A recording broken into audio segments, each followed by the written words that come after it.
She was just a servant, nameless, no past. No one would look at her a second time. But that night, when she descended the stairs of Blackmere's darkest ball in her silver silk dress, the room fell silent. The notorious mob bosses, those who had ordered executions without batting an eye, they all stood still as if petrified. And an old mob boss dropped his glass of wine onto the marble floor, because he recognized that face. This is the story of a girl buried for 20 years, and the night she rose again to destroy all those who had killed her family. Watch until the end. Like and comment the name of the city you're watching, so I know how far my story has come. The rain started around 9 in the evening and didn't apologize for it. It came down in sheets across the Blackmere skyline, hammering glass towers and flooding gutters already choked with cigarette wrappers and old receipts. Lightning flickered somewhere over the harbor district, illuminating the skyline for half a second. All those steel and glass monuments to money that didn't ask questions, before the darkness swallowed everything again. Inside the Vexley estate on Ashford Ridge, the lights never went out. They couldn't afford to. Not in this house. Selene Vale was on her knees in the east corridor when she heard the footsteps coming. Not running, not cautious. The particular kind of heavy, unhurried stride that belonged to a man who had never once considered whether the floor beneath his feet might give way. She recognized the sound without looking up. Everyone who worked in this house learned it within the first week, the same way animals learn the sound of a trap being set.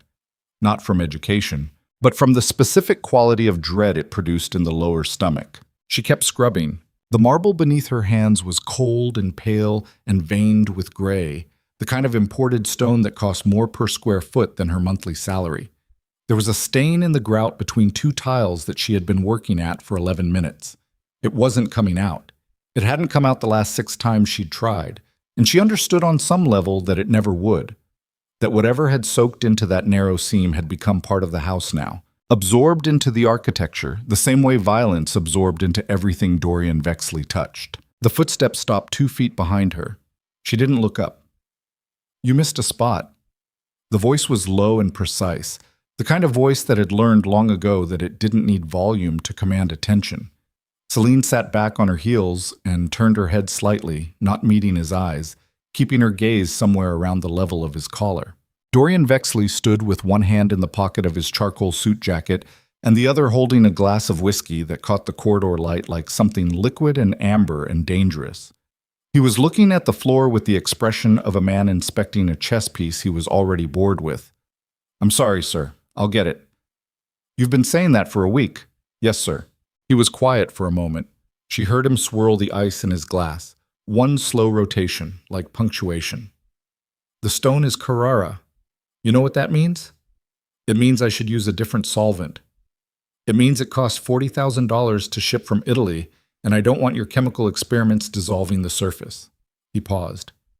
"Use warm water and a softer brush. Less pressure." "Understood." She waited for him to leave. He didn't. "Look at me when I'm talking to you." Selene raised her eyes. Dorian Vexley was 38 years old and looked like someone had taken the concept of controlled danger and built a human being around it. Dark hair, gray at the temples, a jaw that had been broken once, she'd heard the story from one of the older servants, and had healed slightly wrong, giving his profile a quality that wasn't quite symmetry, something that made you look twice without understanding why. His eyes were a particular shade of gray-green that reminded her of deep water, the kind that didn't reflect light so much as absorb it. He studied her face for a moment with the same impassive attention he gave everything, as if she were an item on an invoice he was verifying before signing. "You've been here how long?" 3 years, sir." 3 years. He took a slow drink. "What's your name again?" The question was its own small cruelty.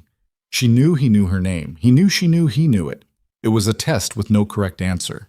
Say it calmly and confirm your own insignificance, or react and prove you think you deserve better. "Selene, sir." "Selene." He repeated it without inflection, the way you'd repeat back a word in a foreign language you weren't planning to use again. His gaze moved back to the stain on the floor. "Get it done before tomorrow. I have guests coming."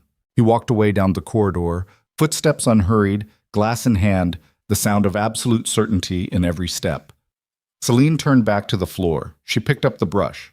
She started again. And she did not cry. She had not cried in a very long time. The Vexley estate occupied the highest point of Ashford Ridge, which meant it looked down on everything. The casinos along the waterfront, the underground markets in the Harrow district, the political buildings that existed in name only as the legitimate face of an illegitimate city. Blackmere had been built on three things: harbor trade, old money, and the kind of organized violence that everyone acknowledged without discussing in polite company. Dorian Vexley had not inherited this city. He had taken it. There was a distinction, and it mattered to him. His father had been a mid-level enforcer for the Castellan family. Not nobility, not architecture, not bloodline. Just a man with sufficient willingness to hurt people on command. Dorian had watched that man work for 20 years, had identified every structural weakness in the Castellan operation with the patience of someone who understood that timing was the only resource that couldn't be bought. When he moved, it took 11 days. When it was over, three families had either bent the knee or ceased to exist, and Dorian Vexley was sitting at the top of an empire that stretched from the harbor docks to the courthouse steps. He was 26 years old at the time. Now he was 38 and considerably less interested in the mechanics of acquisition. The city was his. The question that occupied him, that had been occupying him for the past 2 years with increasing weight, was what to do with something you'd spent your entire life taking and now simply had. It was not a question he shared with anyone. The servants cleaned his house and avoided his eyes. His captains attended their weekly briefings and delivered their reports, and ate his food and drank his whiskey, and none of them, not one of them, spoke to him like he was a person rather than a position. He had built that distance deliberately, stone by stone, year by year. He understood now that you couldn't unbuild it any more than you could unbuild a wall by thinking about it. He stood at the window of his study on the 3rd floor and looked out at the rain-soaked city and drank his second whiskey and thought about the obsidian ball. The invitation was on his desk, black cardstock with silver embossing, the kind of theatrical excess that the city's elite mistook for elegance. The annual gathering of Blackmere's criminal aristocracy, dressed in formal wear and pretending for one night that the money in their pockets didn't come from extortion, trafficking, and bodies in the harbor. Senators stood next to cartel heads. Police commissioners accepted drinks from men whose operations they were paid to overlook. Everyone smiled and shook hands and understood perfectly that none of it meant anything. Dorian attended every year because not attending would have been a statement, and he didn't make statements without intention. He picked up the invitation, set it down, picked up his glass, and then for reasons he would later find difficult to explain, not cruelty exactly, but something adjacent to it, the boredom of power without purpose wearing itself into casual ugliness. He thought of the woman in the corridor with her brush and her lowered eyes. He called for his head of household before he finished the drink. The order reached Selene through Mrs. Harmon, the estate's house manager, who delivered it the following morning with the tight, neutral expression she reserved for information she wanted no part of. "Mr. Vexley requires your attendance at the Obsidian Ball this Friday evening." Mrs. Harmon set a sealed envelope on the kitchen counter between them. "You'll find wardrobe arrangements inside." Selene stared at the envelope. "I'm sorry?" "You heard me. He wants me to—" "I don't understand. Attend as what?" "As his guest." Mrs. Harmon's voice didn't change, but something moved behind her eyes. Something careful and uncomfortable. He was very specific. The kitchen was quiet except for the sound of rain against the windows and the distant clatter of the laundry rooms 2 floors below. Selene picked up the envelope and held it. "This is a joke," she said. Not accusatory, just naming the shape of it. Mrs. Harmon said nothing. "He's taking a maid to the most important criminal gathering in the city as a joke."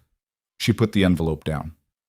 "Does he want me to humiliate myself publicly, or is that just a side benefit?" "Selene," Mrs. Harmon's voice dropped half a register.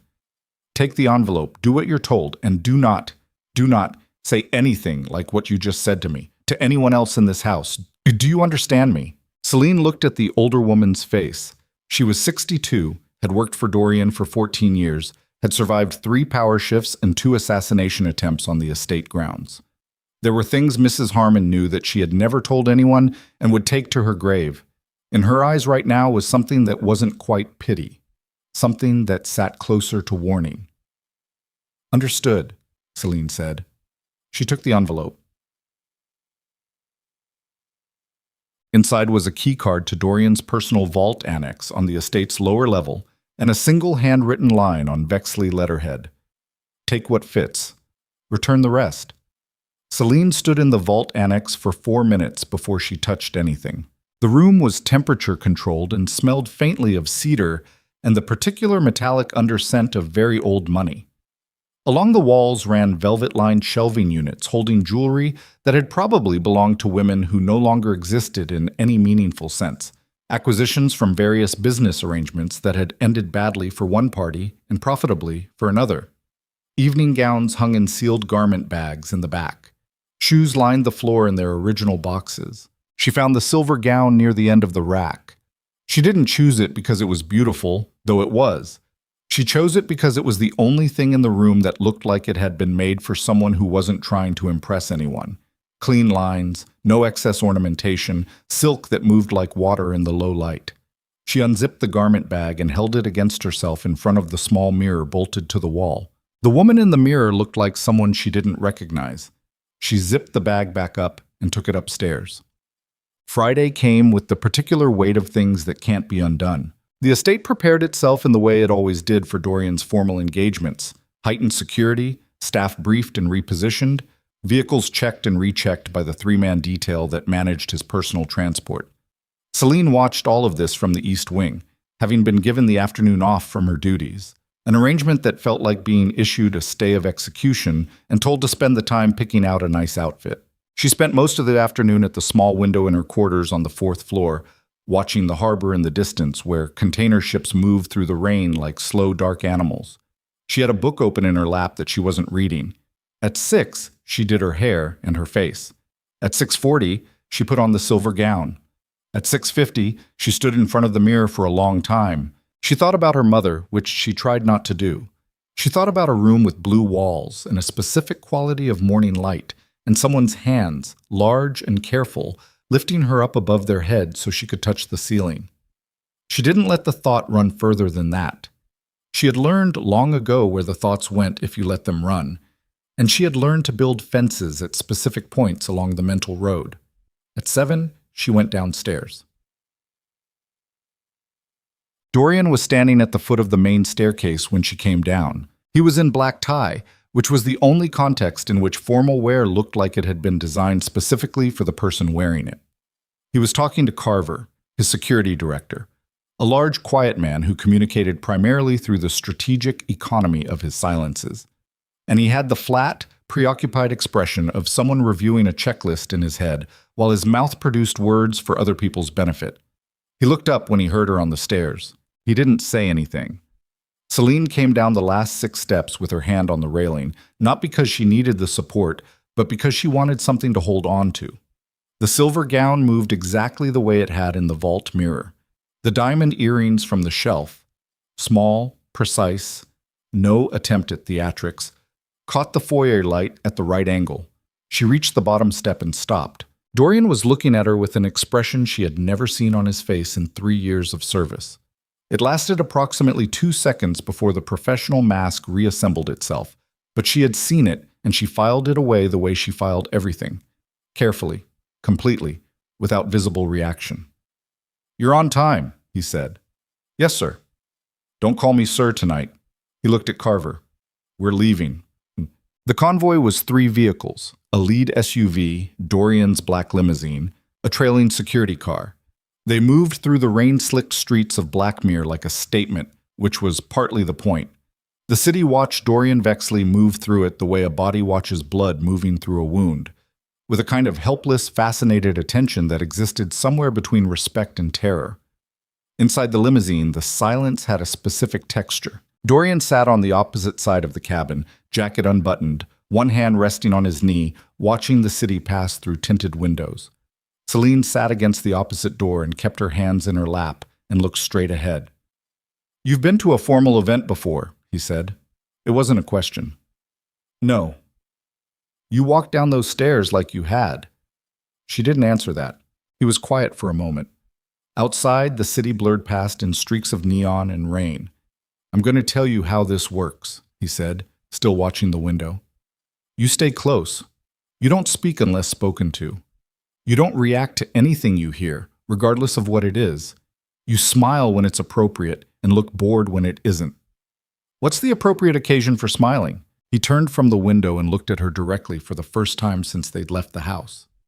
The expression was assessing, not quite surprised. When powerful men tell you things that aren't funny, he said, that's when you smile. And when they tell you things that are funny, that's when you don't. She looked back at the window. I understand. Another stretch of silence. The rain picked up against the roof of the car. You're not going to ask me why I brought you, he said. No. Why not? Because I already know why. She kept her voice flat. Not hostile, just accurate. It's a joke. You expected me to spend the week panicking or crying, and instead I put on the dress and came downstairs on time, which is already not what you planned for, and now you're sitting here trying to figure out what kind of thing I am. The silence that followed had a different quality than the ones before it. That's a candid assessment, he said finally. You told me not to call you, sir. She turned from the window and met his eyes. I assumed honesty was part of the arrangement. Dorian Vexley looked at Selene Vale for a long, measured moment in the back of a rain-soaked limousine somewhere in the middle of Blackmere City, and for one fraction of a second she saw something move across his face that she had never seen on a powerful man before. She saw him uncertain. It disappeared fast. The mask came back, harder and smoother than before. He turned back to the window. Stay close tonight, he said. Yes, she stopped herself. Understood. Mutt. The Sovereign Tower's ballroom occupied the entire 32nd floor, and whoever had designed it had either been a genius or had very specific ideas about what excess should feel like at altitude. Crystal chandeliers descended from the ceiling at staggered heights, each one throwing fractured light across a sea of formal wear and careful faces. The bar along the north wall was 40 feet long and stocked with things that didn't have price tags because that wasn't the kind of room where you asked. An orchestra occupied the far end, producing music that was technically excellent and completely inaudible beneath the collective sound of several hundred people who knew things about each other that could end careers, marriages, and lives. Dorian entered with the specific, unhurried confidence of someone who had never once in his adult life walked into a room and wondered whether he belonged there. Selene entered beside him. She would think about this moment later. Not the chandeliers or the faces or the orchestra that faltered, actually faltered, the strings losing their line for 2 full beats. When she came through the door, not the heads turning, one after another, the ripple of attention moving outward from the entrance the way a stone disturbs water. Not even the quality of silence that descended over sections of the room as people registered her face, processed it, and went very still, in the way that animals go still when something triggers a recognition they don't yet have language for. What she would think about later was the feeling in her own chest. Not triumph, not fear. Something she hadn't felt in so long that it took her the length of the room to identify it. Recognition. As if the room knew her, and she knew the room, and both of them were pretending they didn't. Dorian's hand was at the small of her back, light, professional, the navigational contact of an escort, and she felt him feel the room the way she felt it, the slight change in his posture, the controlled way his hand didn't move from where it was. Keep walking, he said quietly, just for her. She kept walking, and across the room, near the bar, an aging man in a charcoal suit with a white pocket square and the hollowed-out eyes of someone who had been carrying weight for too long, a man Selene didn't recognize but who had clearly recognized her, let go of his champagne glass. It hit the marble floor and shattered. No one laughed. In the sudden quiet that followed the sound, several dozen people looked at the old man, then back at Selene, then at each other with expressions they were careful to keep neutral. Dorian's hand went very still against her back. "Who is that?" he said, low and level. "I don't know," Selene said. It was true. She didn't. But the room did. And the room was afraid. The first hour was a performance, and everyone in it was an experienced actor. Dorian worked the room the way he always did, economically, without apparent effort, leaving behind him a wake of men who looked slightly more tense than they had before he'd spoken to them, which was how you knew a conversation with Dorian Vexley had mattered. He collected information by appearing not to want any. He asked after families and operations and ongoing enterprises and listened to every answer with the expression of a man mildly interested in the weather. Selene stayed close, as instructed. She held a glass she didn't drink from and kept her face calibrated to the particular expression Dorian had described. Not exactly bored, not exactly engaged, the precise neutrality of someone who knows more than they're showing and is comfortable with the imbalance. Men looked at her, some with the frank assessment of people used to evaluating assets, some with the specific careful quality of recognition that didn't want to be recognized. Women looked at her differently, with the sharper, quieter attention of people trying to figure out the architecture of a threat. She caught fragments of conversations as they moved through the room, names she filed away, numbers, coded references to shipment schedules and political arrangements. She heard Dorian's name mentioned 3 times in separate conversations by people who didn't know he was within earshot, and twice by people who did and wanted him to hear. She cataloged everything. It was not a skill she had developed here. It was not something she had been taught in this house. It was simply something she did, had always done, the way some people have perfect pitch or photographic memory, an involuntary, complete recording of everything spoken within a certain radius. She had learned very young that this was better kept invisible. The old man who had dropped his glass was standing near the east wall now, in conversation with 2 others, his posture carrying the stiff overcorrection of someone working hard to appear casual. She had been watching him at intervals since they'd arrived. He hadn't looked directly at her again, but she felt the directed quality of his non-attention, the effortful avoidance of a man trying not to stare. She was still watching him when the voice came from her left. "The Vexley household is branching out." She turned. Lucienne Dracker was 34, lean and olive-skinned, with the kind of face that would have been beautiful if it hadn't been arranged into a permanent expression of amused contempt. He was dressed in deep burgundy, which was either a very confident choice or a statement about his opinion of everyone else in the room. His family ran the port operations in the South Harbor district, legitimate on paper, deeply otherwise in practice. He and Dorian operated in a state of cold, precise antagonism that both sides had maintained for years, without allowing it to escalate to direct conflict because direct conflict was expensive, and both of them understood math. He was looking at Selene with an attention that was too sharp and too immediate to be casual appreciation. "I don't believe we've been introduced," he said. "We haven't," Selene said.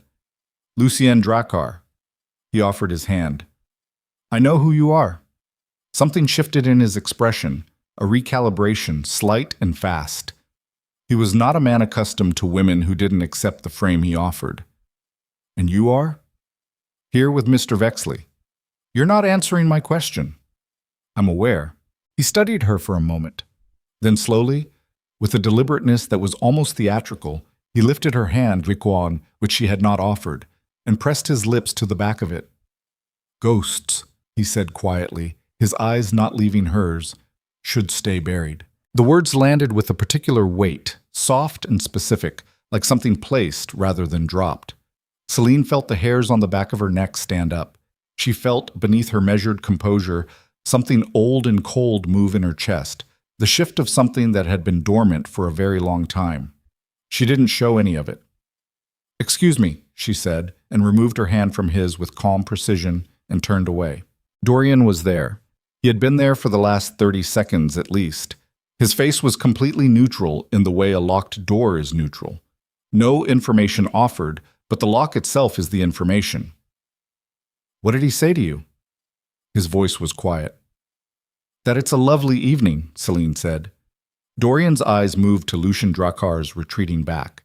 Something moved in his jaw, not quite a clench, the controlled firing of a muscle that knew better than to move all the way. "Stay close," he said again. Selene looked at the old man across the room.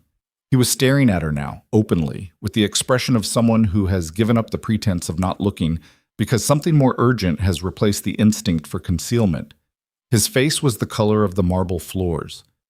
And in his eyes, as Selene held his gaze for exactly 3 seconds before looking away, she saw not the fear of a powerful man confronted with a threat. She saw the face of a man confronted with the proof of a mistake he thought he'd buried. 20 years buried. She kept her expression still and her breathing even, and she stayed close to Dorian Vexley, and she thought about blue walls and morning light, and hands lifting her above the ceiling, and she did not let the thought run any further than that. But something had changed in the room. Something had changed in the particular way that locked rooms change when someone finds the key. Quietly, and then all at once. And then there is no putting the door back. The orchestra played on. The chandeliers threw their fractured light, and across the ballroom floor of the Sovereign Tower, whispers were beginning to move from mouth to ear, ear to mouth, like a fire finding its fuel. The night had started as a joke. By the time the last glass was raised and the last careful smile deployed, it had become something else entirely. The first move in a game that no one in the room fully understood yet, including the two people at the center of it. But somewhere in the city below, in filing cabinets and safe deposit boxes and the memories of men who should have stayed silent, a name was waking up. A name that was supposed to be dead. And nothing that was coming would be anything like a joke. The ride back to Ashford Ridge took 31 minutes and felt like considerably longer. Dorian sat with his elbow on the window ledge and 2 fingers pressed against his temple and said nothing for the first 12 minutes. Selene sat across from him in the same position she'd taken on the way out, back straight, hands in her lap, eyes forward, and matched his silence with her own, which was a different kind of silence. The kind that comes not from having nothing to say, but from having learned very specifically when not to say it. Carver was in the front passenger seat. The privacy partition was up. At minute 13, Dorian said, "Tell me what you know about the Drakkar family." Selene didn't look at him. "What specifically?" "What you know. Their port operations clear approximately 80 million annually through 3 shell companies registered in the Cayman Islands. The South Harbor contracts are legitimate. Shipping insurance, customs brokerage, dry dock services.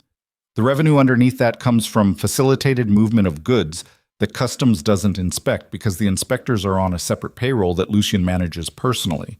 She paused. "He has a younger brother, Matteo, who handles the enforcement side and has a problem with moderation. 2 of the men who disappeared from the Harrow district last spring were connected to a territorial dispute Matteo started drunk and finished sober. The Drakkar family has been in Blackmere for 3 generations. They don't like new money." "Owas, Bobri." Another pause. "And they don't like being told what they can't have," she added. The car moved through wet streets. A traffic light threw red across the interior, painting everything briefly the color of something wrong. Dorian lowered his hand from his temple and looked at her with the full weight of his attention. "How do you know any of that?" "I've worked in your house for 3 years." "I'm aware." "That's not an answer." "People talk," she said. "When they think you're not worth paying attention to, they talk the same way they do when they're alone. I've served drinks at 18 of your business dinners. I've cleaned the East Study after your captain meetings. I've been in the room when people said things they would have said differently if they remembered I existed." The red light changed. The car moved on. "What did Drakkar say to you?" Not a question this time.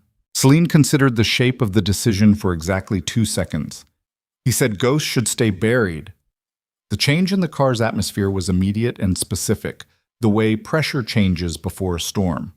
Not a sound, not a movement, just the sudden sense that the air itself had made a decision. "He said that to you?" "Yes." "Using that word?" "Ghosts, yes." Dorian was quiet for a long time. Long enough that the car turned off the main boulevard and began the climb up Ashford Ridge, the city falling away below them in a blaze of wet light. Long enough that Selene began to hear her own heartbeat with more clarity than she wanted. "Do you know what he meant?" Dorian said. She thought about the old man dropping his glass. She thought about the particular quality of recognition she'd felt in that room. Not the room recognizing her exactly, but her recognizing the room's recognition of her, the way you feel a current underwater before you see what's generating it. "No," she said. She was a careful liar. She had been practicing since she was 7 years old. Dorian said nothing else. But when the convoy pulled through the estate gates and the lights of the house came into view through the rain-streaked glass, she saw him take out his phone and send a message with a speed that suggested the words had been waiting since the moment Lucien Drakkar had pressed his mouth to the back of her hand. She didn't ask who the message was to. She already had a reasonably complete theory. She didn't sleep. Her quarters were on the 4th floor of the East Wing, a room that was adequate without being warm. A single window overlooking the rear garden, a bed, a desk, a small bathroom with a mirror that had a hairline crack in the lower left corner that she had been meaning to report, and hadn't. She lay on top of the covers in the dark and listened to the house settle around her, and thought through the evening with the systematic precision she had learned to apply to problems she couldn't afford to let become emotions. The old man's face, the way the room had gone quiet when she came down the stairs, not in the way rooms go quiet for beautiful women. She had seen that before. It was a different quality entirely, but in the way rooms go quiet when something appears that shouldn't exist. When the accounting doesn't balance, when a name comes up that was supposed to have been settled. Lucian Drakker's eyes. Too immediate. Too specific. Ghosts should stay buried. He had known before that evening, which meant he had known she was in Dorian's house, had known for some time, and had waited for a public occasion, the most public occasion available in Blackmere, to make that comment. To light a match, throw it, and walk away and see what caught fire. The question she kept returning to, lying in the dark with rain against the glass, was the simplest and most destabilizing one. Why? Why preserve a secret for 3 years and then choose to end it at the Obsidian Ball? What had changed? She stared at the ceiling and breathed and didn't find the answer, and somewhere around 3 in the morning the house made a sound that was different from the settling sounds. A door, somewhere below, opened and closed with the specific careful quiet of someone not wanting to be heard. She lay very still. The sound of footsteps, male, unhurried, going down, not up. The East Wing's secondary staircase, which descended to the estate's private office level. She knew whose footsteps those were. She also knew that Dorian Vexley did not make a habit of visiting his private office at 3 in the morning without a reason that didn't exist 12 hours earlier. She turned onto her side and closed her eyes and forced her breathing into the pattern of sleep and waited for morning. He called for her at 8 the next day. Not through Mrs. Harmon, directly. A message on the estate communication system that every staff member carried. 3 words. My study, now. The study was on the 3rd floor of the main house, a room she had cleaned dozens of times but had never occupied as anything other than a cleaning woman. It smelled like old paper and expensive tobacco and the faint chemical underscent of whatever he used to clean his guns. Floor-to-ceiling bookshelves along 2 walls, a fireplace that was currently not in use, a desk that was large and deliberately imposing and currently covered with what looked like printed files and photographs. Dorian was standing at the window when she came in, coffee cup in hand, looking at the city below with the expression of a man who had been doing math that wasn't adding up. He didn't turn around when she entered. Close the door. She closed it. Sit down. She sat in the chair across from the desk. He still hadn't turned around. I'm going to ask you something, he said, and I want you to understand before I ask it that I will know if you're lying.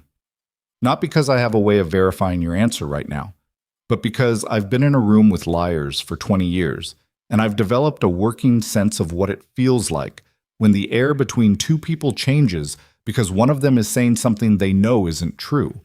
He turned from the window. Do you understand? Yes. He set the coffee cup down on the desk and picked up one of the photographs. He looked at it for a second, then held it out to her. She took it. Black and white. Old. The printing quality of surveillance photography from 15, maybe 20 years back. A man in a suit standing outside what looked like a courthouse, talking to 2 other men. His face was turned 3/4 away from the camera, but the angle of his jaw, the set of his shoulders, the specific way he held himself, she didn't let anything move in her face. Do you recognize that man? Dorian said. No, she said. The air between them changed. He looked at her for a long time, long enough that she could feel the specific pressure of being assessed by someone who was genuinely good at it. He didn't speak. He just looked, with those gray-green eyes that absorbed light rather than reflecting it, and waited. You're lying, he said. I told you I didn't recognize him. And I told you I'd know. She set the photograph on the desk and looked up at him. What do you want me to say? I want you to tell me who you are. The question landed in the room like something dropped from a height. Selene held very still. I'm a member of your household staff, she said. I've worked here for 3 years. My name is Selene Vale. My employment records are... Your employment records were filed by a man named Castor Royne, who was one of my captains, who died of a cardiac event 18 months ago. He picked up another file from the desk and opened it, not looking at it, keeping his eyes on her. Who had, before dying, apparently made a series of arrangements that I was not informed of, and that have taken me approximately 9 hours to begin untangling. He set the file down. So I'll ask again. Who are you? The room was very quiet. Outside the window, a bird moved across the gray sky. Below, somewhere in the house, a door opened and closed. Selene sat in the chair across from the desk of the most dangerous man in Blackmere City and felt the particular feeling of standing at the edge of something that, once stepped off of, couldn't be stepped back from. She had been here before. Not this room, not this man, but this specific quality of threshold, the moment when a decision stops being theoretical. I need to know something first, she said. You're not in a position to... The photograph. She kept her voice flat and level. How did you get it? Something moved in his expression. Not surprise exactly. Something more like the recalibration of a man who had expected resistance of one kind and encountered another. He pulled the chair from behind the desk and sat down across from her, which she noted, not behind the desk, across from her, with the part of her mind that cataloged things. It came through a contact in the municipal archive, he said, along with several others, after last night. Someone sent it to you. Yes. Who? I don't know yet. She looked at him. He looked at her. The fire in the grate that wasn't lit seemed like an absence that should have been filled. Castor Royne brought me here, she said. I was 17. He told me he owed a debt to someone, and that the safest place in Blackmere for me was inside this house, where no one would think to look, and where the people who were looking wouldn't come without significant cause. She paused. He made the documents. He filed the employment record. He told me that if he ever disappeared, I should stay and not attract attention and wait. Wait for what? He didn't say. And you just... He stopped. You accepted that. I was 17. I had nowhere else to go. The people who wanted me dead had been looking for me for 2 years without finding me, which meant whatever Castor had arranged was working. She held his gaze. I kept my head down and did my job and waited. That's what I did. Dorian was very still. The particular stillness of a man processing information and following its implications to places he didn't yet want to go. The people who wanted you dead, he said carefully. Past tense. I don't know if it's past tense. I don't know if last night changed that. I don't know what Lucien Drecker knows, or when he found out, or why he chose last night to say what he said. Which is why I didn't answer your question in the car, and why I'm telling you now instead, because whatever Drakkar lit last night, it's going to spread. And I would rather be standing on the correct side of the man who controls this city when it does. Dorian was quiet for a full 10 seconds. The man in the photograph, he said. Is my father, she said. His name was Aldrich Ashvane. The name landed in the room and expanded the way certain words expand, filling the available space, changing the atmosphere, making everything prior feel slightly further away. Dorian's face did something she had no complete category for. Not shock. He was too controlled for shock to surface cleanly. But something beneath the control moved, like something large shifting in deep water. Aldrich Ashvane has been dead for 20 years, he said. Yes. His family was killed with him. That's what everyone was told. She held his gaze without blinking. I was 7 years old. Someone got me out before the men came. I don't know who. I have never known who. I woke up in a car outside the city, and the house was on fire behind us, and I haven't known who I am, officially, since that night. The silence that followed was the longest of the morning. Dorian stood up. He walked to the window and stood with his back to her and was quiet long enough that she heard a full minute pass on the clock on the mantel. Everyone believed the Ashvane line was finished, he said to the window. That was the intention. If you're telling the truth, you said you'd know if I was lying. He turned around. His face had settled into something harder and more careful than before. The expression of a man who has found something unexpected in familiar territory and is deciding what to do with it. You've been in my house for 3 years, he said. You've attended 18 business dinners. You've cleaned the East Study. You've been in this room. He stopped. What have you taken? The question was direct and she respected it. Nothing, she said. Not because I couldn't have, because I didn't need to, and because Castor told me the safest position was invisible. She met his gaze. I listened. And now Lucian Drakkar has made invisible impossible. She stood up. Which means, whatever comes next, sir, invisible is no longer a strategy either of us can afford to be invested in. He looked at her standing in the middle of his study in the gray morning light, and something moved across his face. Complicated, unresolved, the face of a man encountering a problem he cannot immediately solve by being more dangerous than it. Sit down, he said. I've been sitting for 20 years, she said.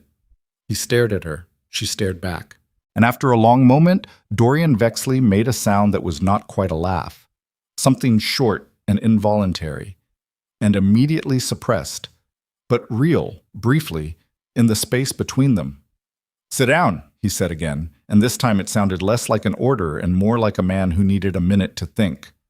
She sat. The investigation he launched that morning was the most focused she had seen him conduct. She knew this because she was now, by apparent decision neither of them had explicitly discussed, in the room when it happened. He didn't send her back to the East Wing. He didn't call Mrs. Harmon to escort her out. He sat behind the desk and made calls she was present for, and pulled files she was present for, and she understood, watching him work, that this was either a test or a choice, and she filed the distinction away to examine later. His head of intelligence was a man named Soren, whom she had seen twice in 3 years. Once at a captain meeting and once carrying what appeared to be a very specific kind of briefcase out of the secondary garage at 2 in the morning. Soren arrived at the study within 40 minutes of Dorian's call and stopped when he saw Selene sitting in the chair. He looked at Dorian. Dorian said, "She stays." Soren looked at Dorian for another second with the expression of a man who had learned not to ask certain questions and then took the briefing chair and opened his laptop. "The name Ashvane," Dorian said. "Everything we have, everything we can get in the next 12 hours. Soren's hands went to the keyboard. He paused. "The family was eliminated 20 years ago. I'm aware. I want to know who ordered it, who carried it out, and who has been operating under the assumption that the line is clean since." He paused. "I also want to know who sent me the photograph this morning and whether that message was a gift or a warning." Soren started typing without further comment. The morning moved. Selene sat in the chair and watched Dorian dismantle a 20-year-old burial. He did it the way she imagined he did most things, methodically, without sentiment, following each thread to its end before picking up the next one. Old files surfaced, municipal records, court filings that had been sealed and shouldn't have been unsealed, and were in his hands by noon anyway, because Blackmere's digital archives had weaknesses that Soren had been exploiting for years. By 2 in the afternoon, the picture was incomplete but legible, the way a word is legible even when some of the letters are obscured. Aldrich Ashvane had been, 20 years before, not merely a powerful man, but a structurally dangerous one. Dangerous in the specific way that threatened every criminal organization in Blackmere simultaneously. He had been building something, not an empire in the traditional sense, something more destabilizing than that, a legitimate conversion mechanism. A legal architecture that would have allowed the city's underground economy to surface, to formalize, to exist in daylight at the cost of the power structures that depended on darkness. The families who depended on darkness had not been interested in daylight. He was trying to go legitimate, Soren said, reading off his screen. Not just for himself, for everyone. Force convert the whole ecosystem. Which every family in the city would have seen as a threat to their operational model, Dorian said. Every family. Every corrupt politician, every official on the underground payroll. Soren leaned back in his chair. It was a collective problem, required a collective solution. Who coordinated the solution? Soren hesitated. Not long, but long enough to be a hesitation. Keep going, Dorian said. Soren read the name. The room was quiet for a moment. Selene's hands, in her lap, were perfectly still. She knew that name. She had known that name for years. Had heard it in the margins of 100 overheard conversations in this house, had watched it move through Dorian's world with the untouchable ease of a man positioned so deeply within legitimate power that his criminal architecture was invisible. Chancellor Octavius Rain, advisor, kingmaker, civic institution, The man who had given 3 speeches last year about Blackmere's future. He's been sitting across from you at the Sovereign Tower for 20 years, she said. Dorian's eyes moved to her, sharp, very sharp. Annual City Council liaison meetings, she said. He attends. I've seen his name in 3 of the briefing files from the East Study. He brokered the Harbor Authority arrangement in the spring. She paused. He's been in your house. The silence that followed was the kind that precedes reorganization, the moment before the picture inverts and you see the negative space as the actual image. Where? Dorian said. Very quiet. 2 years ago, September. A dinner I served on the East Terrace. There were 7 of you. She met his gaze. I remember faces. Dorian stood up slowly. He walked to the window again, same window, same gray city below. But the quality of the stillness was different this time. This was not a man processing. This was a man who had already processed and was now deciding what to do with the weight of the conclusion. If this is accurate, Soren began. Do not say if. Dorian turned. Verify it, all of it. Give me confirmation chains on every connection, and I want them before tonight. He looked at Selene. And I want to know who else in that room last night recognized her. Not Drakkar, the old man. Who was he? Soren pulled up the evening's guest manifest. Victor Hennessy, he said after a moment. Former Castellan family associate, semi-retired. He managed logistics for several of the old families before the Castellan collapse. The Castellan family. Dorian's first operation. The people his father had worked for. She watched him absorb this with a quality of controlled stillness that she now understood was not composure so much as the temporary structure around something that hadn't found its final form yet. Find him, Dorian said, quietly. They found Victor Hennessy that evening, or rather, Victor Hennessy's body. He had been discovered in the parking structure of the hotel where he kept a permanent suite, his car still running, his hands in his lap, the expression on his face less afraid than exhausted, the face of a man who had spent 20 years knowing something terrible and had finally been relieved of the obligation. Soren delivered the information by phone.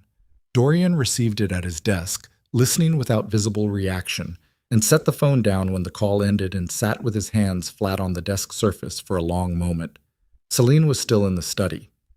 Evening had come in while they weren't paying attention to it, the way evenings do when the day has been long enough to make time abstract.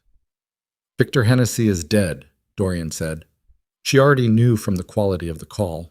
He was the only surviving direct witness to whatever arrangement was made the night of the Ash Vein massacre, he said. Not the only surviving witness, she said. He looked at her. I was there, she said. I was 7, but I was there.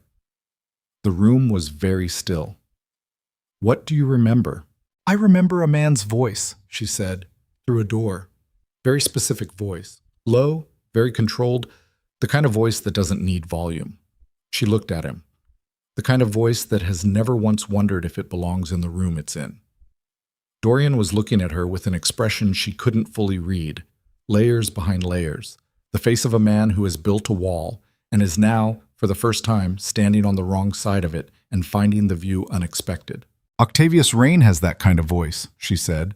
A lot of men have that kind of voice. I know, she held his gaze, but I know that voice. I have known it since I was 7 years old. I have been waiting for the context that made it make sense. She paused. He was in your house 2 years ago, September. He sat 12 feet from me and told a story about his time in the North District that made everyone at the table laugh. And I sat there and refilled the water glasses, and I knew, and I had nothing to do with the knowing except keep it safe until I had somewhere to put it. Dorian sat very still.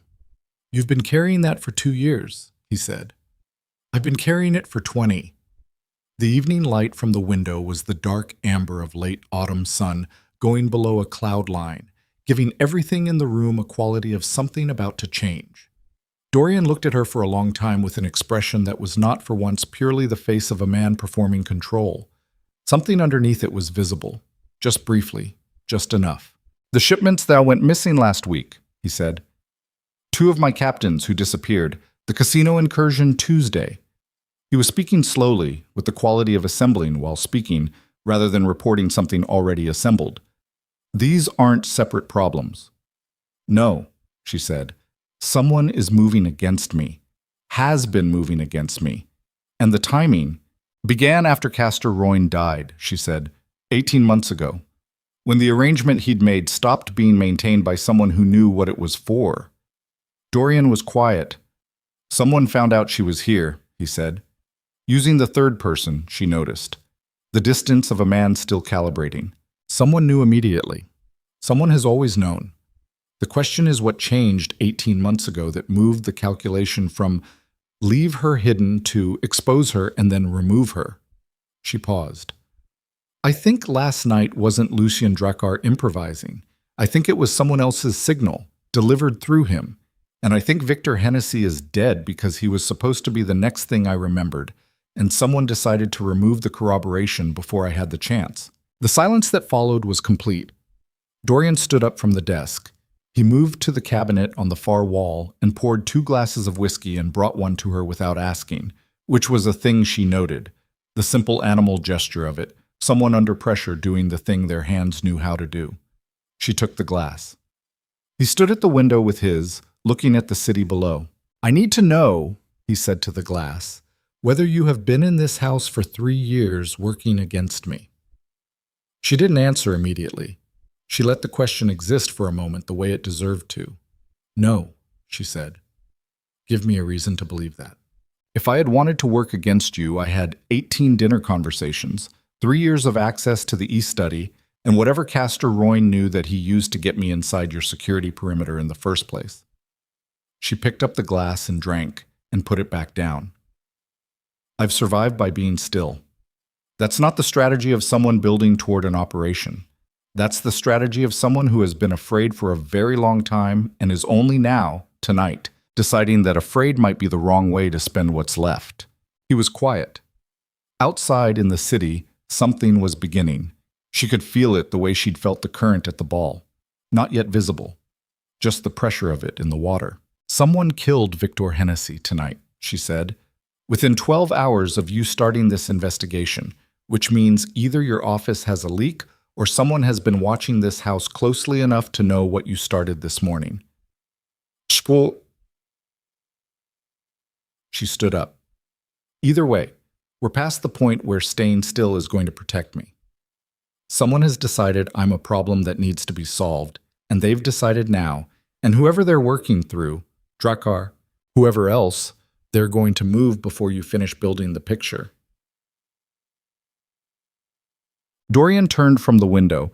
He looked at her standing in the middle of his study. In the lamplight, the empty whiskey glass at her side, 20 years of a dead family's blood in her posture, and he said nothing for a long time.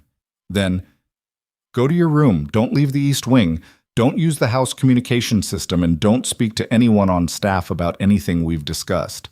And tomorrow? Tomorrow I'm going to find out exactly how far this goes. And if it goes all the way up. It already goes all the way up. He held her gaze. The question is who's coming down. She set the glass on the cabinet and walked to the door and stopped with her hand on the frame. Dorian.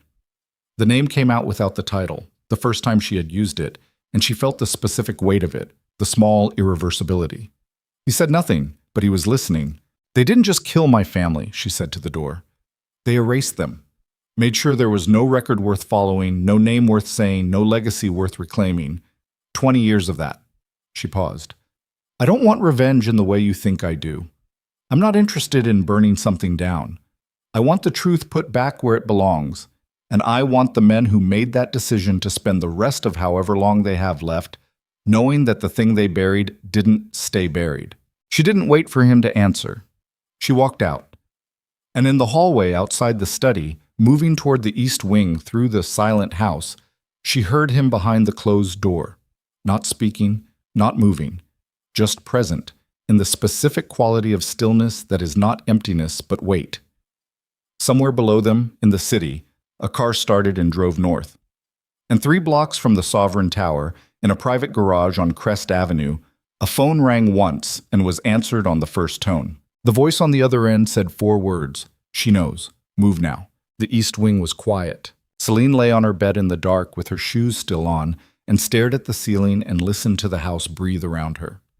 Old buildings had specific respiratory patterns. The groan of settling wood, the tick of metal cooling in the pipes, the particular quality of pressurized silence that accumulated in long corridors after midnight. She had memorized this house's sounds the way she had memorized everything, without intending to, completely, in a format she could not choose to delete. She did not sleep. At 1:15, she heard the secondary staircase again. Dorian going down. She counted the floors by the cadence of the steps. Ground level, then the sublevel, which meant the private garage. At 1:22, she heard 2 vehicles leave the estate. She lay still for 7 more minutes, then sat up. The East study was unlocked. This was either an oversight or a test, and she had long since stopped assuming Dorian Vexley made oversights.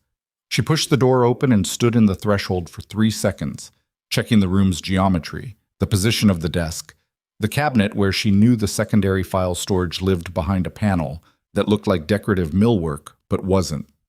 The room smelled like it always did: paper, tobacco, the faint residue of 2 decades of meetings where decisions were made that the rest of the city lived inside without knowing. She moved to the cabinet. The panel opened with the specific pressure she had worked out by accident 8 months ago while cleaning. 2 fingers, firm, upper left corner, and the whole thing rotated inward on a counterweighted hinge. Inside 3 drawers, each with a combination lock that Castor Royne, before he died, had written down on a slip of paper he'd pressed into her palm one evening in the kitchen corridor and said, without context, "If something happens, you'll need this more than I will." She had memorized the numbers the same night. The first drawer held financial documentation, transfer records, account structures, the dense papery architecture of money moving between jurisdictions. She scanned without removing, eyes moving fast, filing the relevant and passing the irrelevant. In the third drawer toward the back, she found what she had begun to suspect existed: a folder with no label, inside which were 12 photographs and a handwritten list of names. She stood very still and read the list. The photographs were surveillance images, different settings, different years, the quality degrading as she moved backward in time. The most recent showed a meeting in what appeared to be a private dining room. 4 men around a table, the kind of table that belonged to a room that charged by the hour and didn't ask for names. She recognized 2 faces: Octavius Rain on the left side, and across from him, Lucien Dracker. That part was not surprising. That part fit the picture she had been building. What made her stop, what made her hands go entirely still on the photograph's edge, was the man on the right side of the table. Not Rain, not Drakkar. The third man half turned toward the camera with the unguarded posture of someone who didn't know they were being photographed, or had decided it didn't matter. She had seen this face twice in the past 24 hours, once across the desk in the study upstairs during the morning meeting. Soren. Dorian's head of intelligence. She looked at the photograph for a long time. She turned it over. On the back, in pencil, someone had written a date, 14 months ago, and 2 words: third contact, which meant there had been a first and a second, neither of which were in this folder. She put the photograph back precisely as she'd found it. She closed the drawer. She closed the panel. She stood in the center of the room and worked through the implications with the cold, systematic patience of someone who has had 20 years of practice converting dangerous information into actionable strategy rather than panic. Soren had been in that room this morning, had heard everything, had been given the assignment to trace the ash vein connections, which meant he now knew exactly what Dorian had found and how much further Dorian intended to dig. He had 12 hours of lead time, minimum. And 3 blocks from the Sovereign Tower, a phone had rung. She left the study, pulled the door to its original position, and went back to her room and sat on the edge of the bed and breathed. She had until morning, maybe less. Stop. She was in the kitchen at 6:15 when Mrs. Harmon came down, and she was scrubbing the counter because scrubbing the counter was the thing that made her invisible, and she needed to be invisible for exactly as long as it took to think through what came next. Mrs. Harmon stopped in the kitchen doorway. Selene didn't look up. "Good morning." A silence. Then, "You're up early." "Couldn't sleep." Another silence. The specific quality of a silence that contains something it hasn't decided whether to release. Selene kept the brush moving. Circular motion, steady pressure. "He came back at 4, Mrs. Harmon said finally. "Who?" "Don't." Mrs. Harmon's voice was flat and tired. She moved into the kitchen and went to the coffee maker and began the process with the automatic movements of someone who has done it thousands of times. I've been in this house for 14 years, Selene. I know what the house sounds like when something has changed. Selene set the brush down and turned around. Mrs. Harmon had her back to her, watching the coffee maker. How much do you know? Selene said. About you specifically? Less than I probably should, given that Castor Royne apparently used my employment rosters to hide a dead man's daughter in plain sight for 3 years. She turned around. Her face was the face of someone who had metabolized the shock already and arrived at a place beyond it. Not acceptance exactly, but the particular exhaustion of someone who has decided to deal with facts. About the rest of it? Enough to know that whatever happened last night at the Obsidian Ball, and whatever is happening in this house today, the people it's happening to are not going to walk away from it the same way they walked into it. Mrs. Harmon, don't tell me anything I don't need to know. She held up one hand. Tell me one thing. Are you a danger to this house? Selene looked at her. Not to the people in it who don't deserve it. Mrs. Harmon studied her for a long moment with the particular evaluating look of a woman who has made her living reading rooms and people and the spaces between what people said and what they meant. Then she turned back to the coffee maker. There's a man in the East Corridor, she said, very quietly. Been there since 5:30. He's not regular security. I've never seen him before. He told the morning guard he was part of a new rotation. Selene was very still. He's been watching the staircase to the east wing, Mrs. Harmon said. Selene picked up the brush. She kept her face still and her breathing even, and she thought about the photograph in the cabinet drawer and the date penciled on the back of it. And she thought about Soren's hands on the keyboard yesterday morning, taking notes on everything Dorian told him to find. Thank you, she said. She set the brush down and walked out of the kitchen. She found Dorian in the East Corridor herself, which was not where she'd expected him, but was apparently where he'd been for the past several minutes, because the unfamiliar man who'd been stationed there was now against the wall with the specific posture of someone who has been very recently and efficiently removed from a position of authority without physical damage, but with the complete understanding that damage was an available option. Dorian had his hand flat on the wall beside the man's head. He was not touching him. He didn't need to. Say it again, he said. Very quiet. The man's face was pale and sweating in the corridor's morning light. He was maybe 30, built like someone who'd been hired for intimidation purposes, which was currently going very badly for him. I'm with the night rotation. You're not. Dorian's voice hadn't changed. The flatness of it was its own quality of danger. Try again. Selene stood at the corridor's end and watched. I was told to keep an eye on the east wing. By who? Silence. Last time. Dorian's hand moved from the wall to the man's collar, one smooth motion, and the man came forward 2 inches and stopped. By who? Soren. The word came out broken in the middle, split by the specific pressure of someone whose fear of the thing in front of them has overridden the fear of the thing behind them. Soren told me, said it was your order, said to watch the east staircase and call him if the woman came down before 7. The corridor was very quiet. Dorian released the man's collar. He stepped back. He was breathing at the same rate as before. Get out of my house, he said. Don't come back. The man went. Dorian turned and saw Selene at the end of the corridor. He looked at her with the expression of someone whose morning has confirmed the worst available version of yesterday's hypothesis. How long? He said. I don't know. She walked toward him. I found a photograph last night. In the sub-level cabinet, Soren, Rain, and Drakkar, 14 months ago. She paused. He was in that room yesterday morning. I know. His jaw was set in the particular way she'd seen at the ball, the controlled firing of something that knew better than to move all the way. I've been reconstructing it since 4 this morning. He turned and walked. Come with me. The private garage had 3 vehicles and smelled like motor oil and cold stone. Dorian stood beside the center car with his arms crossed and his back against the vehicle's door, and the expression of a man taking inventory of a damage report he had written himself. He's been feeding to Rain for at least 14 months, he said, possibly longer.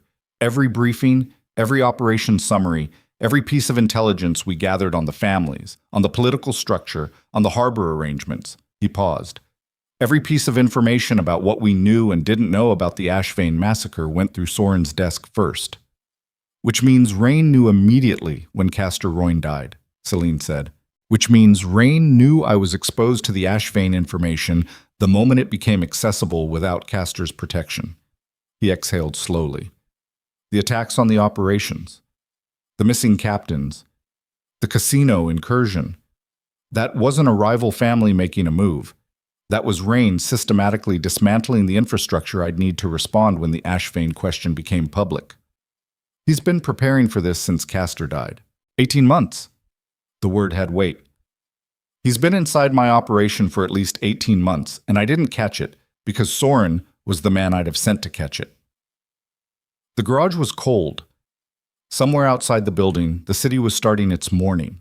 Traffic sounds, the distant percussion of the harbor machinery, all the ordinary noise of a place that didn't know what was happening inside it. Victor Hennessy knew something, Selene said. Something specific enough that Rain had him killed within 12 hours of your investigation starting. Hennessy was logistics for the Castellan operation. He was the one who moved the personnel on the night of the Ashvane massacre. He looked at her. He knew which men Rain contracted. Names, faces. He was the last remaining corroborating link between Rain's name and the actual operation. And now he's gone. And now he's gone. She stood in the cold garage with the smell of motor oil and thought about a room with blue walls and hands lifting her toward the ceiling. She thought about the voice through the door, low, controlled, the kind that had never wondered whether it belonged where it was. She thought about the speech Octavius Rain had given in front of 1,000 people last year about Blackmere's future and the children who would inherit it, and the applause that had followed, and the way she had watched it on a television in the staff room and known, and had nowhere to put the knowing. "What are you going to do?" she said. "What I should have done the day Castor Royne's heart stopped." He pushed off the car. "Take apart every layer of the structure Rain has built inside my operation. Identify every compromised position, and then..." His phone rang. He looked at it. His face went still. "That's Soren's number," he said. He answered it and put it on speaker and said nothing. The voice that came through was not Soren's. It was smooth and low and carried the particular unhurried quality of a man who has never once considered whether he belongs in the room he's in. "Good morning, Dorian," said Octavius Rain. "I think it's time we spoke directly. Don't you?" The garage was utterly silent. "Where is Soren?" Dorian said. "Resting." A pause. "He asked me to call. He's been carrying rather a lot of weight lately, poor man. Managing 2 sets of obligations is exhausting work. I'm told it takes a real toll on the conscience." Another pause, and in it Selene heard something that was almost amusement. Not quite. Something colder than amusement. "I understand you've had a productive 24 hours. I hope the filing in the sublevel was useful. Some of those photographs have quite a bit of sentimental value." Dorian's face had not changed. His breathing had not changed. He was standing beside the car with the phone in his hand and the stillness of a man at the center of something that has been in motion for longer than he knew. "You put those photographs there," he said. "I made certain they were accessible to someone who would look for them." "Yes." "Why?" "Because the situation has reached a point where subtlety is no longer the most efficient approach." The voice was completely level. "You have something that belongs to a historical arrangement, Dorian. A loose end that should have been resolved 20 years ago and wasn't, because the man I tasked with resolving it apparently had a sentimental streak I hadn't accounted for." Another pause. Castor Royne was a capable man in most respects. Selene's hands were very still at her sides. "I'm offering you a choice," Rain continued. "Not out of generosity, out of efficiency. You've built something in Blackmere that functions well. I have no interest in burning it down. What I have an interest in is the removal of a specific problem that you've inadvertently been housing for 3 years." The voice didn't change in pitch or pace. "Give me the girl. Walk away from the Ashvane question entirely, and everything you've built continues exactly as it was." The garage was cold and silent. Dorian said, "And if I don't, then what's been happening to your operation over the past 18 months accelerates. The men I have positioned inside your structure have specific instructions for that eventuality. The political relationships you depend on will be systematically withdrawn. The harbor contracts will be transferred. The financial architecture, and I do know its architecture, in considerable detail, thanks to our mutual friend, will be reported to authorities who have been waiting for documentation for some time. The voice paused. You'd survive it. Men like you tend to survive. But you'd spend 5 years rebuilding from a much lower floor, and you'd do it without the infrastructure that currently makes you efficient. Another pause. All of that, Rain said, in exchange for one woman who has no power and no resources and no proof of anything. It seems like an obvious equation. Dorian looked at Selene. She looked back at him. The phone sat between them like a detonator someone had handed them with the pin already pulled. I'll think about it, Dorian said. Of course. No surprise. No relief. The voice of a man who had anticipated the response and found it fitting. You have until tonight. I'll expect your answer by 8. A pause. I always enjoyed our meetings, Dorian. You're one of the few men in this city who understands that the most important transactions aren't about money. The call ended. The garage held its silence. Selene watched Dorian's face. She watched the layers of it, the controlled surface, and the thing beneath the surface, and the thing beneath that. And she thought about what it cost a man of his specific construction to be handed an obvious equation and find that it had a variable he hadn't accounted for. Say it, she said. I'm not going to say it. You're thinking about it. I think about a lot of things. He set the phone on the car roof. Thinking about it isn't the same as deciding it. It's a clean offer. She kept her voice level. He's right about the equation. I have nothing. No documentation, no witnesses left, no proof that holds up against a man with Rain's structural position. You have everything to lose and a clear path to keeping it. She held his gaze. I'm aware of what I am and what I'm not. I'm not going to perform outrage at the fact that you're running the numbers. He looked at her for a long time. Stop, he said. Stop what? Making it easy for me. His voice had a quality she hadn't heard in it before. Not anger, but something that sat in anger's neighborhood. Stop making the argument for him. I'm not interested in hearing his offer a second time, especially from you. She was quiet. What Soren told him this morning, Dorian said, picking up the phone and sliding it into his pocket with the careful motion of a man putting something away that he's finished with. All of it. Which means Rain knows the direction of the investigation, and he's moved to close it before it completes. He looked at her. Which means he's afraid of something. He doesn't sound afraid. He called me. Himself. Using Soren's phone, which is a statement, he's telling me Soren is neutralized. He's telling me I have a leak. He's telling me he has leverage. That's not a man who feels safe. He paused. That's a man trying to close something before it gets too far. Victor Hennessy is dead. Soren is compromised.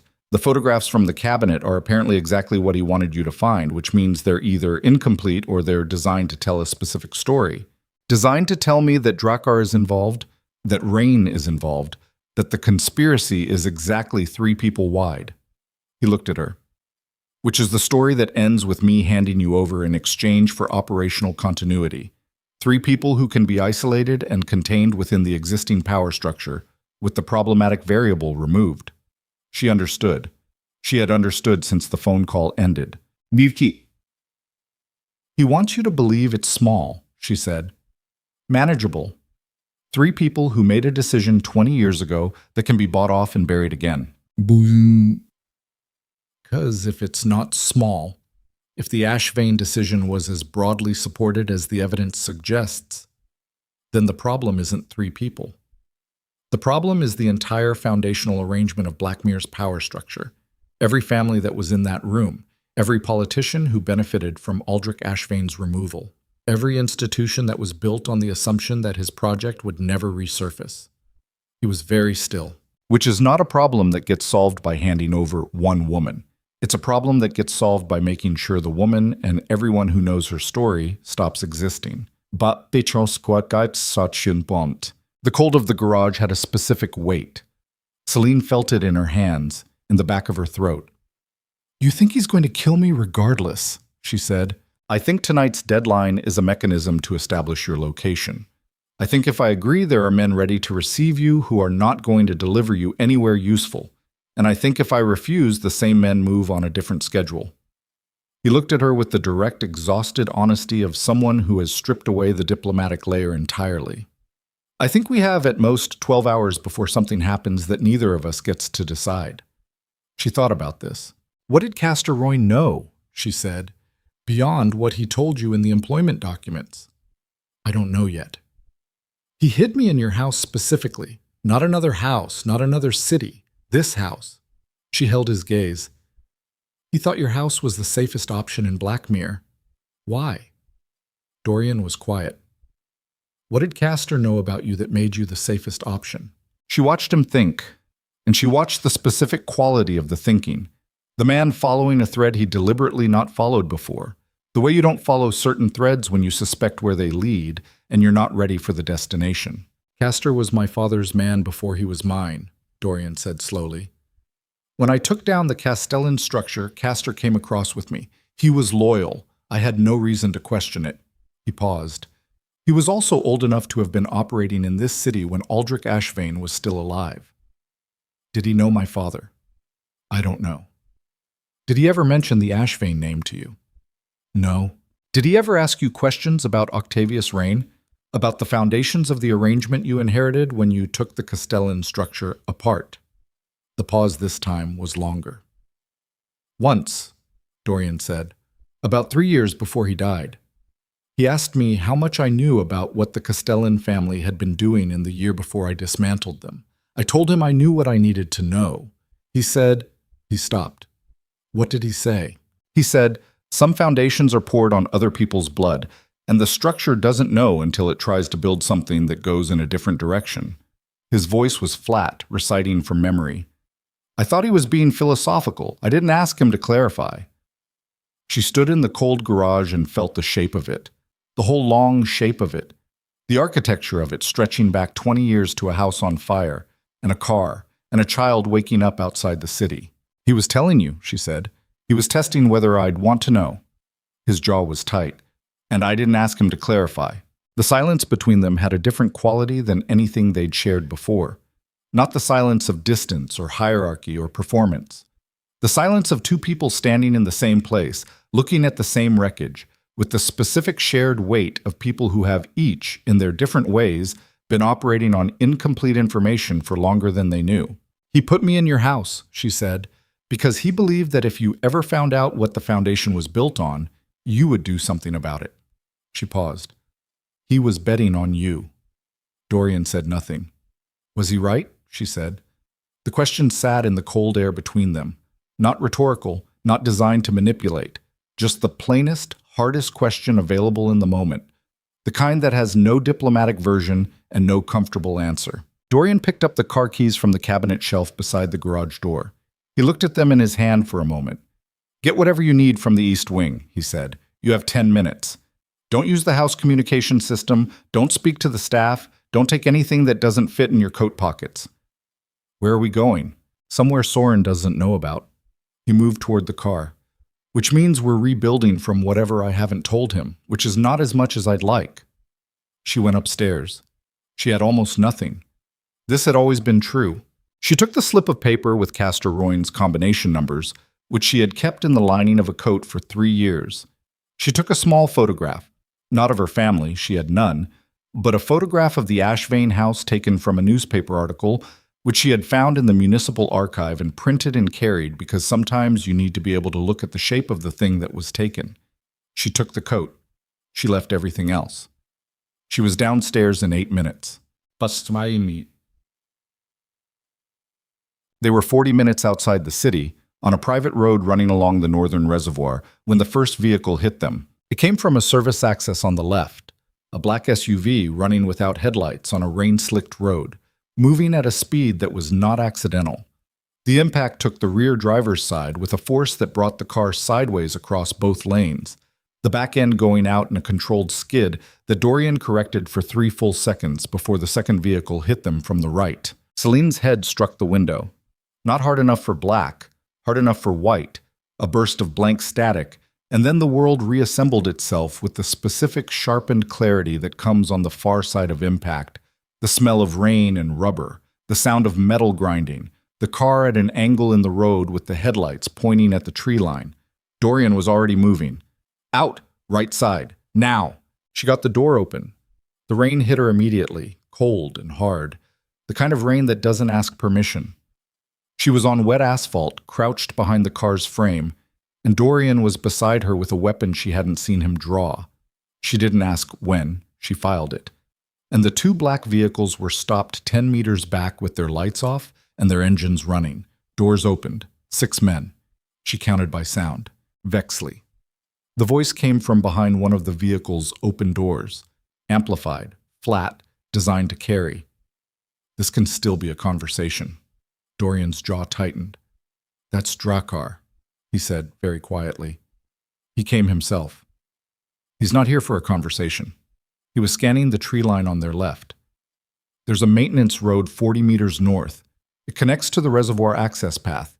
If we can reach the tree line, they'll cut the road off. She looked at the configuration of the vehicles, the spacing of the men she could hear but not fully see in the dark and the rain. The two on the outside are flanking positions. The ones in the middle are the conversation. I know. Which means the outside two have already gone wide. We can't reach the tree line. He looked at her in the dark with rain streaming off both of them, and she saw in his face the specific expression of a man confronting a tactical situation whose parameters have been set by someone who prepared for this exact response. Selene Vale, Drakkar's voice again, from behind the door. I don't actually want to hurt you. I want you to understand something your benefactor hasn't told you. A pause.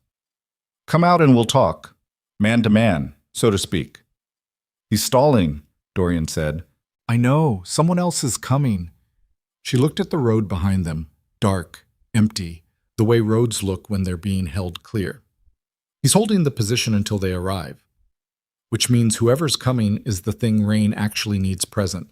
She thought about the phone call in the garage. She thought about the offer and the deadline and the specific phrase, give me the girl, walk away from the Ashvane question entirely. She thought about what kind of man sets a deadline of 8 in the evening and then acts at 5 in the morning. The kind of man who set the deadline as information gathering and already had the operation in motion before the call ended. He never intended to wait until tonight, she said. No, he called you to find out where we were. We left before he had the location confirmed. He picked us up on the Reservoir Road, which means someone on the estate staff reported the vehicle. He was still scanning the tree line. Soren's people, or someone else Soren identified. She crouched in the rain on the wet asphalt and felt the cold of it through her knees and thought about this with the clarity that fear produces when it has nowhere left to go and becomes something else. Not calm, but the thing on the other side of calm, the thing that exists when all the available options have been reduced to one, and the one is not good, but it is at least singular. Dorian, she kept her voice low. I'm thinking.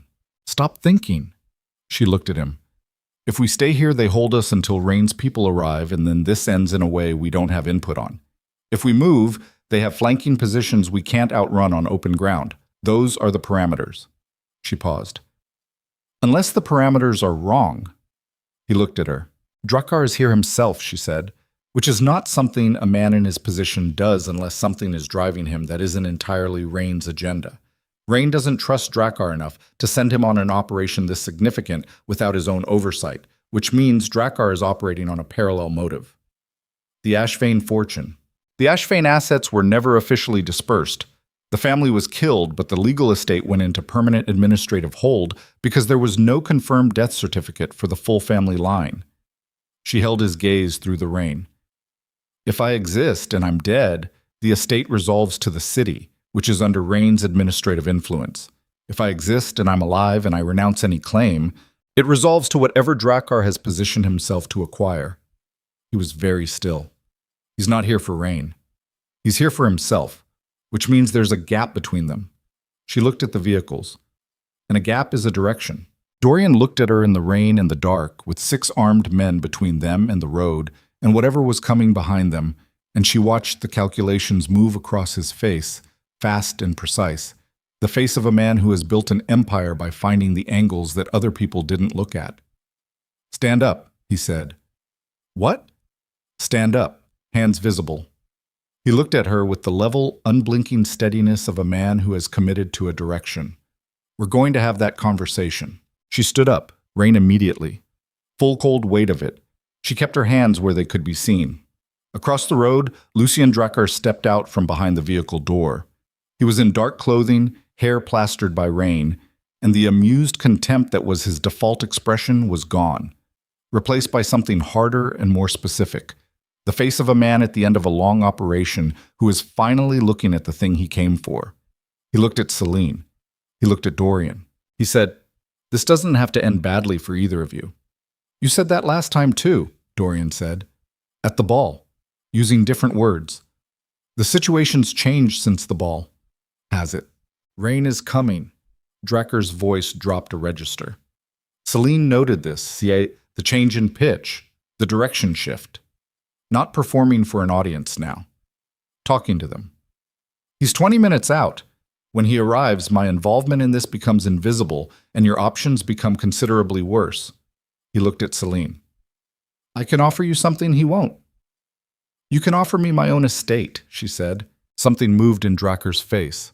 Surprise, quickly controlled. He hadn't expected her to have that. "Walk with me," he said. "Now, before Rain gets here.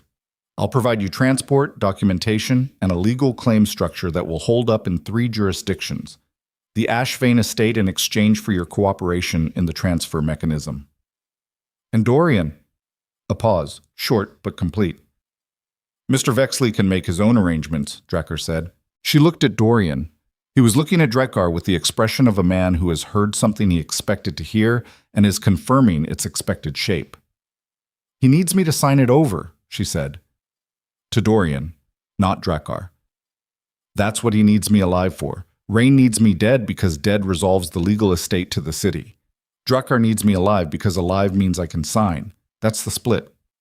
"Yes," Dorian said. "So Rain wants me dead. Drakkar wants me compliant, and you are standing in the road in the rain with neither a particularly good offer nor the ability to outrun the flanking positions." She exhaled. "That's the situation." "Those are the parameters," Dorian agreed. She looked at Drakkar. She looked at the men behind him. She looked at the dark road behind her where something was 20 minutes away. She felt the shape of the next decision with the specific sensation of a thing that has been building toward a point and has arrived at it. Not a good point, not a safe point, but a real one. The first real one in 20 years.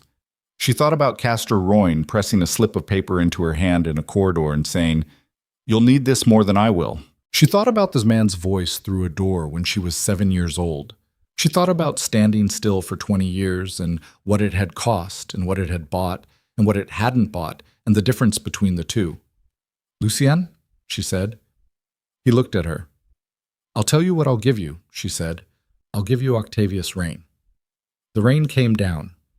The vehicles idled. 6 men in the dark waited for instructions that hadn't come yet. Drakkar was very still. "Not the estate," she said. "Not my signature on a transfer agreement that makes you rich while he makes me disappear." Rain himself. The documentation, the contracts, the proof chain, everything that ends him publicly and permanently and leaves the city's administrative structure open for whatever comes next. She held his gaze through the rain. "You don't want the Ashvane estate. You want what comes after Rain is gone. The harbor authority, the political appointments, the influence architecture he's been running for 20 years. She paused. "I can give you that. He can give you that." She gestured toward Dorian without looking at him. "Rain has 19 minutes now." Drakkar looked at her. He looked at Dorian. The controlled contempt was entirely gone, replaced by something she had never seen on a powerful man's face and found unexpectedly clarifying. The expression of a man who has been outplayed and knows it and is deciding whether to be angry about it or useful. He said, "I'm listening." And in the distance, on the wet road running south, headlights appeared. Coming fast. Not one set. 3. Selene looked at the lights. She looked at Drakkar. She looked at Dorian beside her, rain-soaked and still, and looking back at her with the expression she had first seen in the limousine 2 nights ago. The brief, real, undefended expression of a man who has no category for what he is looking at. "Whatever you're going to do," she said to Drakkar, very quietly, "you need to do it now." Drakkar looked at the approaching lights, his jaw set. He made a decision that she could see moving across his face like weather. the specific shifting pressure of a man burning a bridge he'd spent years building. He turned to his men and said 2 words, and Selene Vale, who had been still for 20 years, stepped forward into whatever was coming. There was no going back. There had never, she understood now, been a back to go to. There was only forward, and the rain, and the lights coming fast on the wet road, and the sound of decisions being made in the dark by people who had run out of time to make them carefully. The headlights were close enough now that Selene could feel them on her face. 3 vehicles. Moving fast. The kind of fast that communicates intention rather than urgency.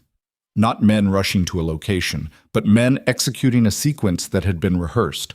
The convoy came off the main road at the service access and fanned out with practiced geometry, blocking the northern exit, the southern retreat, the tree line angle. Whoever had planned this had planned it before tonight, had planned it before the reservoir road, had been building the geometry of this moment for 18 months, maybe longer. Drakker's 2 words to his men had produced immediate effect. The flanking positions that had been moving to close the tree line reversed, repositioning behind the Drakkar vehicles, establishing a new geometry that now faced the incoming convoy rather than the car in the middle. It was not an alliance. It was a redirection of force, the specific tactical adjustment of a man who had decided that the threat behind him was larger than the problem in front of him. Selene filed this and moved. She moved to the rear of Dorian's car, crouched behind the engine block, and pulled Dorian down beside her with one hand on his arm. Not asking, doing. He came without resistance, which she noted. "How many in Rain's convoy?" she said. 3 vehicles, 4 men per, minimum. Driver and 1 up front, 2 in back. His voice was flat, operational, the voice he used when emotion had been set aside as a luxury. "He travels with a tactical unit, not bodyguards. Military trained. Drakkar has 6 men plus himself. You have Carver and whatever's in the car." Carver was in the lead vehicle, which was currently at the wrong end of the road. She processed this. "Can you reach him?" Dorian was already on his phone, low and fast. He said 4 words and ended the call. 40 seconds, he mouthed. The first of Rain's convoy vehicles stopped 20 meters out. The other 2 fanned to the sides. Same geometry she'd seen from Drakkar mirror image. 2 formations establishing overlapping fields of control, and in the middle of the X they made, a man in a dark overcoat stepped out of the center vehicle with the unhurried precision of someone who had arranged the geometry himself and was now stepping into the center of it. Octavius Rain was 61 years old and looked like an institution. Not a person, an institution. The specific quality of authority that accumulates over decades of being correct in rooms full of powerful people. The way sediment accumulates, layer by layer, into something that feels geological. Silver hair, upright posture. The kind of face that had been handsome once and had traded handsomeness for presence at some point in middle age and had never looked back. He looked at the configuration of vehicles. He looked at Drakkar. He looked at Selene and Dorian behind the car. He was not surprised by any of it. This was what she noticed first. That the whole scene registered in his face as confirmation rather than shock, the way a man looks when a prediction arrives exactly on schedule. "Lucien," he said. Not loud. The voice carried because of what was behind it, not the volume. "I see you've decided to be creative." Drakkar stood between his vehicles with his hands at his sides. The rain had flattened his hair, and there was nothing in his face that looked like the man who had kissed her hand at the obsidian ball. That man had been performing. This man was doing the specific arithmetic of someone who had made a bet and was watching the race and wasn't yet sure he'd calculated the odds correctly. "Just adjusting to new information," Drakkar said. "New information." Rain's voice had something in it that was almost warm, the warmth of a teacher correcting a student he finds predictable. "You mean she told you something that made you think there was a better deal available?" He paused. "There isn't, Lucian. Whatever she offered you, she doesn't have. She's a woman with no documentation, no assets, and no standing in any legal framework that I don't control. She has a name and a face and 20 years of hiding." His gaze moved to Selene directly. Steady, without heat. "That's all." Selene stood up from behind the car. Dorian said very quietly, "Don't." She stood up anyway. She stood in the rain in the headlights of 6 vehicles and looked at Octavius Rain across 20 meters of wet asphalt and felt, for the first time in 20 years, the specific sensation of standing in the open, not hiding, not calibrating her invisibility, just standing in the full exposure of someone who has decided that the hiding is over. "You have a remarkable voice," she said. "I recognized it when you were on the terrace, 2 years ago." Rain looked at her. Nothing moved in his face. "I was 7, she said, hiding under a bed in the East Room because one of the staff had told me to be very quiet and not come out no matter what. And through the door I heard a voice giving instructions." She kept her tone flat, factual. Specific instructions. How many men? Which rooms? What order? What to do with the children? She held his gaze. "You have a very specific voice, the kind that doesn't need volume." The rain came down. Nobody moved. "That's a memory from 20 years ago," Rain said, "from a traumatized child." "Yes. Inadmissible in any court, in any jurisdiction." "Yes." She took one step forward. "I know, I've known that for 20 years, which is why I've been building something else."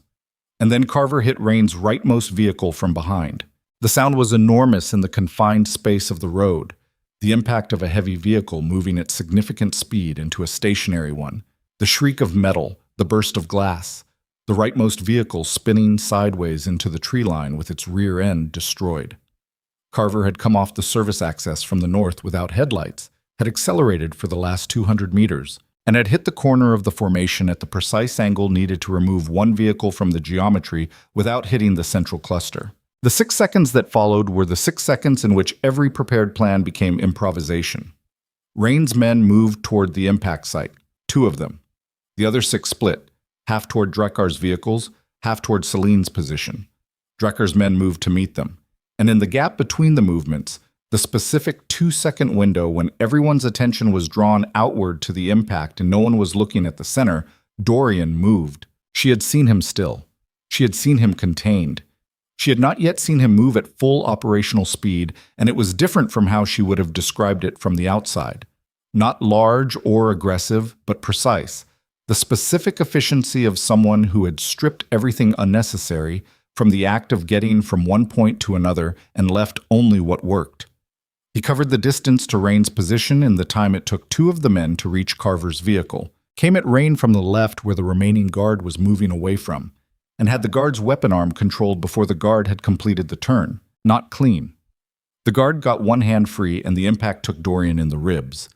She heard the sound of it, the specific thud of a fist finding something solid, and Dorian absorbed it without stopping, used the momentum to bring the guard down, and came up with the weapon. He pointed it at Rain. The configuration froze. Rain stood in the rain with a gun pointed at him and looked at Dorian Vexley with the expression of a man who has been here before and understands the specific grammar of the moment, the part where the man with the gun believes he has control, the part that must be managed carefully until it can be corrected. "This is theater," Rain said. "Is it? You're not going to shoot me on a public road. This road has been empty for 20 minutes and you arranged that." Dorian kept the weapon level. "So it works for both of us." She was moving during this exchange. She had started moving the moment the gap opened, crossing toward Rain's center vehicle, the one he'd arrived in. Not toward Rain. Away from him. His driver had not exited the vehicle. Professional discipline or specific instruction. She needed to know which. She reached the car. Front passenger door. Locked. She moved to the rear. The rear door opened. Inside, on the back seat, a hard-case document bag, the kind with combination locks, the kind you see in hands of lawyers going into courtrooms where the stakes justify the hardware. She pulled it toward her. Locked, obviously. She looked at the configuration around the car, nobody watching her, 3 engagement points drawing all available attention. She sat in the rear of Rain's vehicle, in the dark and the rain, and thought about Castor Royne's combination numbers and what they'd opened and what they were really for. She thought about a man who had worked for Dorian for 12 years and had, before he died, placed a specific piece of paper in a specific pair of hands. Not Dorian's hands. Hers. Not to protect her. To give her access. She tried the numbers.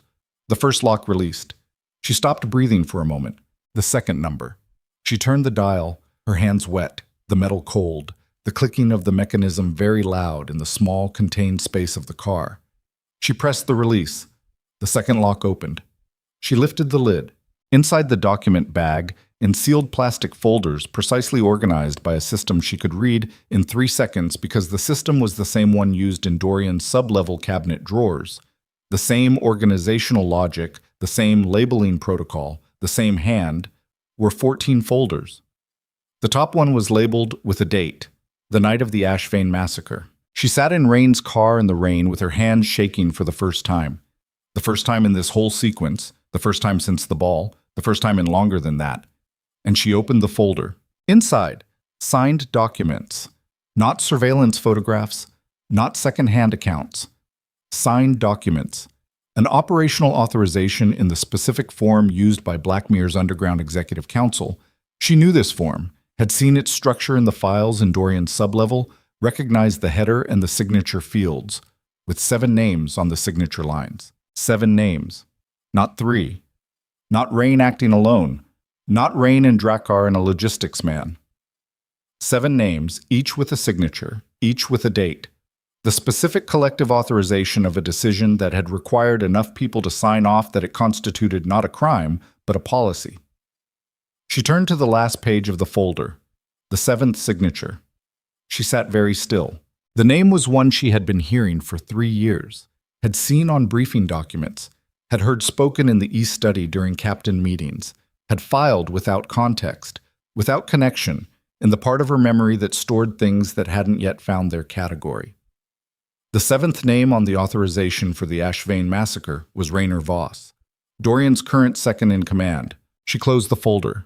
She sat in the car. Outside, the engagement had reached the specific point where physical noise had begun. Impact sounds, voices at operational volume, the sound of gravel under moving feet. She could hear Dorian's voice, controlled and hard. "Stay where you are." I said stay. She could hear Rain's voice, still unhurried, still carrying without volume. "You don't understand what you're holding." She opened the car door. She walked back into the rain with the folder in her hand. Dorian was still holding the weapon on Rain. Carver had emerged from the lead vehicle and was managing 2 of Rain's men at the road's edge with the specific economy of someone very good at managing people physically. Drakkar was standing to the left, watching the central engagement with an expression that had passed through its final calculations and arrived somewhere that looked against all expectation like attention. Real attention. The kind you give something when you've realized you've been watching the wrong thing. "Dorian." Her voice cut through the noise. He looked at her. His left hand was pressed against his ribs where the guard had landed the hit. Not holding, just aware of the location, the unconscious positioning of a body that knows where it's been hurt. She noted the blood on his collar from a cut she hadn't seen him take. She noted his breathing, which was even but more deliberate than before. She noted all of it and filed it and kept walking. She reached him and held up the folder. He looked at it. He looked at her. "How?" he said. "Castor's numbers." She opened the folder to the last page. She held it so he could see the signatures. She watched his eyes move down the list, name by name, pausing with the specific weight of recognition at the names he knew, and then arriving at the last line. She watched his face. What happened there was not shock. It was the precise, devastating confirmation of a thing that had been living at the edge of suspicion for long enough that the arrival of proof was less surprise than completion. The last piece of a structure that had been building in the dark, snapping into place with the particular finality of something that cannot now be unbuilt. "Voss," he said, very quiet. "He's been with you since the Castellan structure," she said. "The same as Castor, before you, through you." "He's been—" Dorian stopped. The muscle in his jaw moved. "He's been managing the Harrow District operations for 11 years. Signing documents for Rain for at least 20. She held his gaze. "He's your structure, Dorian. He's in everything." Rain spoke from behind them. "Now you understand," Rain said, "why this doesn't end the way you're planning." Dorian turned.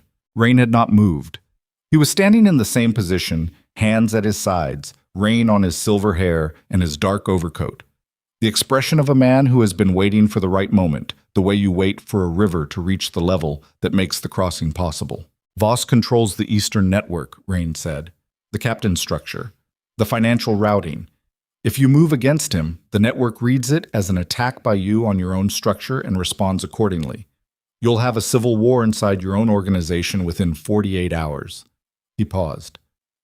I've been planning for this conversation for 18 months. I built for this version of events. You built to use Voss as a threat, Dorian said. I built to use Voss as a mechanism, as I used Soren, as I used Drakkar. His gaze moved to Selene. As I have used every available piece on the board for 20 years. That's how you manage a city, not through force, through architecture. He looked back at Dorian. You took the Castellan structure apart and put your name on it, and you've been running it ever since without understanding that the foundation was already mine. Every organization you absorbed, every captain you inherited, every arrangement you assumed was loyal to you. It was loyal to the arrangement first. You built your empire inside mine. The rain came down. The words sat in the space between them with the specific weight of true things that cost something to receive. Selene watched Dorian's face. She watched the specific process of a man receiving information that requires the restructuring of 11 years of understood history, and she watched him do something she had not yet seen him do with any of the other devastating information this night had delivered. She watched him let it land, not control it, not deflect. Let it land, take the full weight of it, and then, very slowly, with the quality of someone who has hit the bottom and is now feeling the floor with their feet, begin to rebuild. How many? Dorian said. Rain didn't answer. How many of my captains are yours? Enough. Specific number. 6, Rain said. Of your 11 active district captains, plus Voss, plus Soren. He paused. Plus 3 members of your financial operations. Dorian lowered the weapon. Selene looked at him sharply. He was looking at the ground, and then he looked up. And what was on his face now was something she had no existing frame for. Stripped, completely stripped, every layer of performance and control and authority gone. And underneath it the face of a man who has spent 11 years building something and is standing in the rain watching the inventory of what it actually was. Dorian. Her voice was low. For him only. He looked at her. Not yet, she said. He understood. She watched him understand it, the specific process. Not faith in the outcome, not optimism, just the plain arithmetic of, there is still a move available. The folder in her hand. The signatures. 7 names, all still living, all still in position, and Rain standing in front of them in a location he'd chosen for a specific purpose that was now no longer serving that purpose. You came here tonight, she said to Rain, to retrieve this. She held up the folder, not to threaten us, to get this back. Rain's gaze moved to the folder. Castor Royne built this file, she said. He used your own archive system, which means he was documenting this for years before he died. The combination that opens that case is the same combination that opens your sub-level cabinet. He took your organizational system and used it to build the proof chain that ends you. She held his gaze. He hid me in Dorian's house, and he hid this in your car, and he waited for the moment when both of them would be in the same place. The rain was slowing. She noticed this with the peripheral attention of someone whose primary focus was the man in front of her, but she noticed it. The way you notice the weather changing when what it means is that the next phase is beginning. He's been dead for 18 months, she said, and he's still 3 moves ahead of you. Rain looked at the folder. For the first time, she saw something move in his face that was not control, not the disciplined surface of a man managing a situation, something underneath the surface, something that the folder in her hand had dislodged from wherever it had been stored. Fear would be too simple a word. What she saw was older than fear. The specific expression of a man who has been maintaining a structure for 20 years and has just seen the first crack in the foundation, and knows, because men like this always know, their survival has depended on knowing, that the first crack is not the beginning of the problem. It is the announcement that the problem has been present for a long time and has just reached the surface. You have 1 folder, he said. I have the folder with your signature and 6 others. I have your personal vehicle with your personal document case. I have Drakkar standing behind me and whatever agreement he has decided to make in the last 4 minutes. She paused. And I have the specific memory of a 7-year-old girl who has had 20 years to do nothing but remember. Memory is not evidence. No. She took a step toward him. But it's context. And context is what makes evidence legible to the people who read it. She stopped 3 meters in front of him. Every financial record, every operational authorization, every municipal contract routing, every political appointment since my father died. All of it makes a different kind of sense when you know that the man at the center of it ordered a family killed to preserve his position. Context changes the shape of everything it touches. Rain looked at her. She looked back. 20 meters of wet asphalt and 20 years of buried history between them, and a folder in her hands, and behind her a man with a gun and a ruined empire who was still standing. You were 7 years old, Rain said. I know. You have spent 20 years as a domestic worker in a criminal's house. You have no legal identity, no financial resources, no institutional standing. His voice was still level, still carrying without volume, but she could hear it now. The specific effort behind the level tone, the particular labor of a man who has spent a lifetime making control look effortless and is encountering a cost he hadn't budgeted for. Even with that folder, even with Drakar's support, even with Vexley's resources, the process of dismantling what I've built would take years. Lawyers, jurisdictional structures, political opposition. It would destroy your associates long before it reached me. Probably, she said. Certainly. His eyes were steady on hers. So what is it you think you're actually going to do? She breathed. The rain was a mist now, barely rain, the kind that clings to surfaces rather than falling. The headlights of 6 vehicles in a configuration that no longer made the sense it had been designed to make. She thought about all of it, the whole long shape of it. The answer was not strategy, and it was not threat, and it was not the kind of declaration that sounds like something in the moment and means nothing in the aftermath. The answer was simpler than any of that. I'm going to start, she said, tonight, right here, and I'm going to keep going. She held the folder against her chest. You planned for the version of this where I was afraid, where I was alone, where I was still hiding. She looked at him. I've been afraid for 20 years.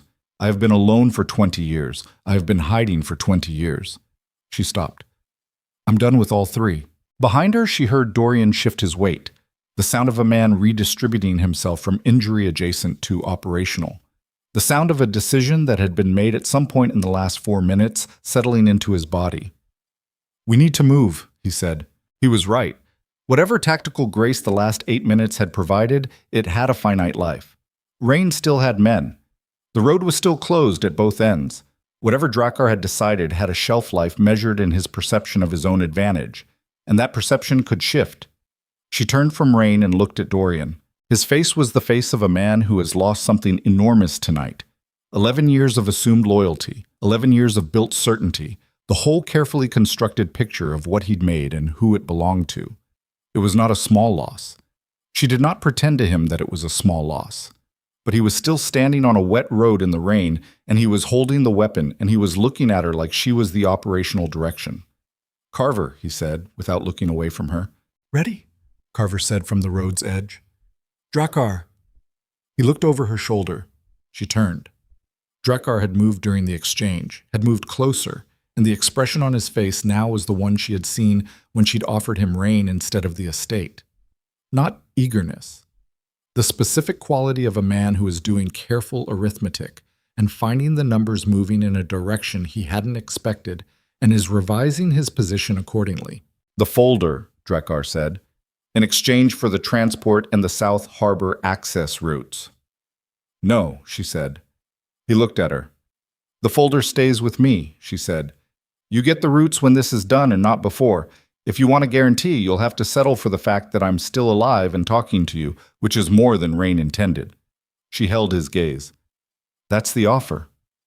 Drakar was quiet for 5 seconds. All right, he said.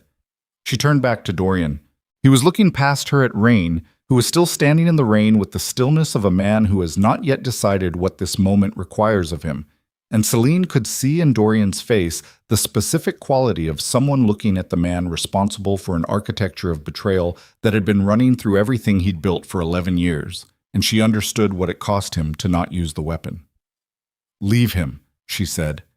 His jaw set. Leave him. Not because he doesn't deserve it, because what comes next requires the folder to be the thing that ends him, not a body on a road that gets attributed to a criminal dispute.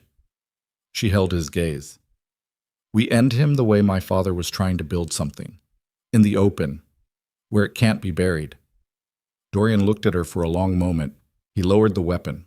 He said to Rain very quietly, with the specific controlled weight of a man putting something away that he intends to come back to, "Count what's left." Then he moved to the car, and she moved with him, and Carver was already running the engine, and behind them Octavius Rain stood in the rain and watched them go with the expression of a man who has won every exchange in a conversation and lost the conversation. The car pulled out. She sat in the front seat with the folder on her lap, and her hands flat on top of it, and watched the road ahead in the pale dark and breathed. "Boss," Dorian said, "I know." "He'll know we've moved. Soren will have reported." "I know." "The 6 captains will be repositioning." "I know." He drove. The city appeared ahead of them, the skyline emerging from the dark, in its usual configuration of light and architecture that didn't know or care what was moving through its streets. "Where?" he said. She thought about the Sovereign Tower, the 32nd floor, the ballroom where the obsidian ball had occurred 2 nights ago, which was also the place where the authorization had been decided, which Castor Royne's file confirmed, and which she had known since she'd seen the building's name in the folder's header. "He'll expect us to run," she said. "Outside the city, outside the jurisdiction." "Yes." "So we don't run." He looked at her. "We have the folder," she said. "We have Drakar's access. We have the transport routes, and whatever's left of your structure that isn't Voss." She kept her eyes forward. "Rain spent 18 months preparing for the version where we ran. He has no architecture for the version where we go directly at him." Dorian was quiet. "The Sovereign Tower," she said. "He'll be there tomorrow night. The City Council liaison meeting. He attends every month. He won't cancel it because canceling it would be the first visible crack, and he won't show a crack. You want to go into his building. I want to go into his building with the folder and Drakar's political leverage and 6 years of overheard conversations in your e-study and the face of a dead man's daughter. And I want to do it in front of every person in that room who signed off on my family's death or benefited from it." She held the folder against her chest. "I want to do it in the open." The city grew closer. The lights of Blackmere spread across the horizon like something that had been burning for a long time and hadn't decided yet whether it was finished. Dorian drove. She watched the road. In the back seat, Carver said nothing, which was how she understood he was in. "There's something you should know," Dorian said. She waited. "Voss was in the e-study 2 days ago, before the ball. He was there for a routine briefing." His voice was flat and careful. "He asked me specifically about the domestic staff arrangements, whether we'd had any turnover recently." He paused. "I didn't think anything of it." She processed this. "He was confirming my location." "For Rain?" "Yes." He exhaled, which means Rain's timeline for last night was set before the ball. Before Drakar said anything, the ball was not the trigger. What was the trigger? Castor's document case. Rain knew it existed, didn't know where it was stored, and then 2 nights ago, he stopped. She understood. "I wore the dress," she said. "I came down the stairs. Everyone in that room saw my face." She looked at the road. Rain understood that the ball changed the calculation, that I couldn't stay invisible after that, so he accelerated. He forced the timeline because he lost control of the variable. His jaw tightened. Which means somewhere in his plan, there is a gap between what he prepared for and what is actually happening right now. He glanced at her. That gap is the only thing we have that he doesn't. She thought about this. She thought about Castor Royne's combinations, the same for the cabinet and the case. The man planning something across years, hiding pieces in separate locations, waiting for the right person to find them in the right order. Not preparing for a specific outcome. Preparing for a specific person who would know what to do with the pieces when she had them. Had he known she would end up in that car? Had he known about the case? Had he positioned the combinations as a bridge between 2 hiding places? A path drawn in numbers across years of silence? She didn't know. She would never know. But she was holding the folder. and the city was ahead, and the gap was there. And the question that was left, the only one that remained, the one that everything else had been building toward since a limousine in the rain 2 nights ago, was whether she was willing to walk into the center of it with nothing guaranteed and everything required. She already knew the answer. She had known it since she was 7 years old, hiding under a bed in a room with blue walls, listening to a voice through a door, and learning the sound of the thing that had decided she should not exist. The city lights reflected in the wet windshield. The folder sat in her lap like a judgment waiting to be delivered. And in the Sovereign Tower, 32 floors above the street, in the building where everything had begun and where everything was going to end, the chandeliers that had been dark since the Obsidian Ball were coming back on. They didn't sleep. There was no version of the night that had room for sleep. Carver drove them to a property in the Meridian district that Dorian had purchased under a subsidiary name 3 years ago and never used for anything that Soren had been briefed on. A narrow building wedged between a print shop and a storage facility, unremarkable from the outside, with a secure lower level and a communication setup that had been maintained in idle readiness the way certain men maintain certain things, not because they expect to need them, but because the expectation of never needing them is the kind of optimism they can't afford. They had 4 hours before the city council liaison meeting began. Dorian sat at the communications desk and worked the phone with a controlled economy that she recognized now as what he looked like when the performance layer had been entirely stripped away. No authority being projected, no dominance being established. Just a man doing the specific work of determining what remained after the inventory of losses. He made 11 calls in 90 minutes. Some lasted 30 seconds, some lasted 8. By the end of them, he had a working picture that was considerably smaller than what he'd had 48 hours ago and considerably more reliable. Selene sat at the table with the folder open and read every document in it twice. What Castor Royne had built across 15 years of careful collection was not a dramatic single piece of evidence. It was a system. A dense cross-referenced architecture of documentation that moved from the massacre authorization outward in both directions, backward into the political arrangements that had made Aldrich Ashvane a threat, forward into the 2 decades of Rain's administrative control that the massacre had enabled. Financial transfers, municipal contract awards, personnel appointments. The movement of money from Rain's private structures into the public institutional positions that gave him the leverage he used to move more money. It was the kind of evidence that didn't explode. It accumulated. It built, page by page, into a weight that no single denial could lift. She found, in the 4th folder, a handwritten note. The handwriting was not Castor Royne's. She had seen his handwriting on the employment documents and on the slip with the combination numbers. Small and precise. The handwriting of an organized man. This was different. Larger. Urgent in the specific way handwriting becomes urgent when the person writing it is running out of time. It was addressed to no one. If you're reading this, something went wrong with the timing.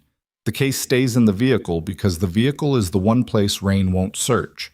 He doesn't look at things he believes he controls. The access combinations are with the girl.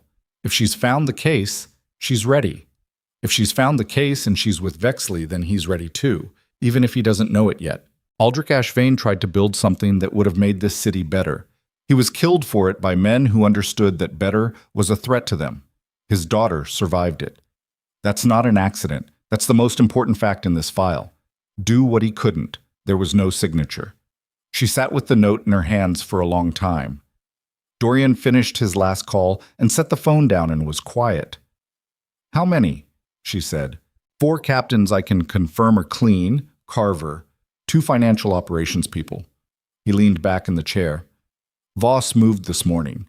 He's repositioned 2 of the compromised captains to cover the East Harbor and the Harrow Junction.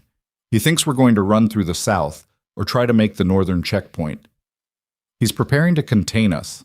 He's preparing to hand us to Rain in a location that keeps the operation stable afterward. His jaw was tight. He's been doing Rain's work for 20 years. He's very good at it. She put the note back in the folder. He'll be at the liaison meeting. Voss attends as my representative, has for 6 years. Then he'll be there when we arrive. She closed the folder. Good. Dorian looked at her. You want him in the room? I want everyone in the room. Rain, Voss, The remaining signatures from the authorization document who are still living and still in position. She held the folder against her chest. Castor built this to be opened in public, in a room full of the people it implicates. He was a logistics man. He understood that some things only work if they're witnessed. He studied her for a moment.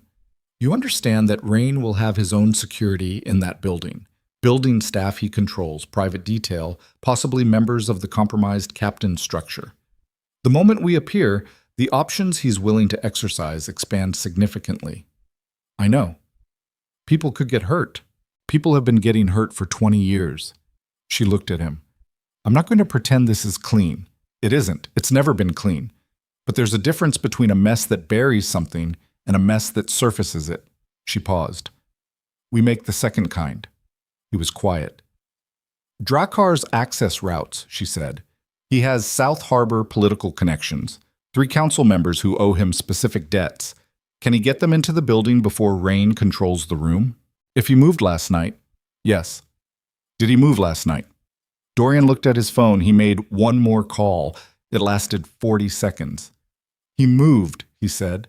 She stood up. Then we have 2 hours, she said. Tell me about Voss. Rainer Voss was 64 years old and had been in Blackmere's criminal infrastructure for longer than Dorian had been alive. He had come up through the Castellan family operation in its final years, had transferred loyalty with the efficiency of a man who understood that loyalty was a resource to be allocated strategically rather than a commitment to be honored sentimentally. He was not, by any observable measure, a remarkable man. Medium height, careful dresser, the kind of face that rooms forgot. He had survived every power shift in the city for 4 decades by being exactly useful enough to be kept and exactly unobtrusive enough to be underestimated. What he had done, across those 4 decades, was build a communications network within whatever structure he inhabited that ran parallel to the official hierarchy and fed, at its termination point, into Octavius' reign. Carver explained this in the car on the way to the Sovereign Tower, his voice flat and factual, delivering a briefing with the quality of someone who has had the night to process a revelation and has arrived, on the other side of it, at the specific anger that looks like calm. He was the one who recommended Soren, Carver said, 8 years ago. Said he knew him from a previous operation. I thought it was a reference. It was a placement, Dorian said. Yes. A pause. He was the one who flagged the harbor security concern that moved the northern captain off the checkpoint rotation 2 months ago. Another pause. Every gap we've had in the past 18 months, every position that went soft at the wrong time. He knows our protocols, Dorian said, our response patterns, our fallback positions. He built some of them. The car moved through the early morning streets of Blackmere. The city was beginning its day with the indifferent energy of a place that doesn't know what's moving through it. The ordinary commerce of people going to work and opening businesses and navigating the surface of a structure whose foundations were being contested 3 floors below their feet. Selene watched it pass. She thought about her father's face in the surveillance photograph, 3 quarters away from the camera, standing outside a courthouse, talking to 2 men she hadn't recognized. She thought about what Castor's note had said. He tried to build something that would have made this city better. She thought about what it would take to finish what he had started. Not the power, not the position, just the clearing, the removal of the architecture that had been built on his bones so that whatever came after could be built on something else. She pressed her hand flat on the folder in her lap. The Sovereign Tower appeared ahead of them through the windshield, rising into the gray morning sky with the impassive certainty of something that has been standing in one place long enough to believe it will always stand. She looked at it without blinking until they reached the base of it. The lobby of the Sovereign Tower at 7:40 in the morning was occupied by the specific class of people who inhabited expensive buildings in the early hours: security staff, cleaning crews, the advanced details of the significant men who would arrive later. Selene walked through it beside Dorian with the folder under her arm and her coat still damp from the Reservoir Road and her face arranged in the expression she had spent 3 years calibrating. Not aggressive, not afraid, not performing anything. Present, fully present. The face of someone who belongs exactly where they are and knows it. The security at the elevator bank recognized Dorian's name with the specific reaction of men receiving a name they hadn't been told to expect, which meant Rain's people had not yet locked down the building's access structure. She noted this. The gap between Rain's plan and current reality was still open. They took the elevator to the 31st floor and walked the service staircase to the 32nd. The ballroom in daylight was different, not smaller. The ceiling height was the same, the chandeliers the same, the long windows overlooking the harbor district still throwing gray morning light across the marble floor. But without the formal wear and the careful faces and the orchestral performance, the room had a different quality, structural, honest, the bones of a space without its costumes. 3 of Drakar's council contacts were already there. She recognized one from overheard conversations in Dorian's study, a woman named Hargrove who sat on the Municipal Finance Committee and had a specific entanglement with Drakar's harbor contracts that made her useful and compromised in equal measure. The other 2 she didn't know. They stood near the bar with the nervous energy of people who had been called somewhere unusual at an unusual hour and weren't yet sure whether they'd made a mistake. Drakar arrived 9 minutes later with 2 of his own men and the expression of someone who had made a bet and was watching the opening odds with more calm than she would have expected. "The folder," he said, by way of greeting. "When it's done," she said. He looked at her. He looked at Dorian. Something moved in his face. Not quite respect, but the structural predecessor to it, the recognition that a thing is more than it appeared to be. He nodded once and moved to the window. They waited.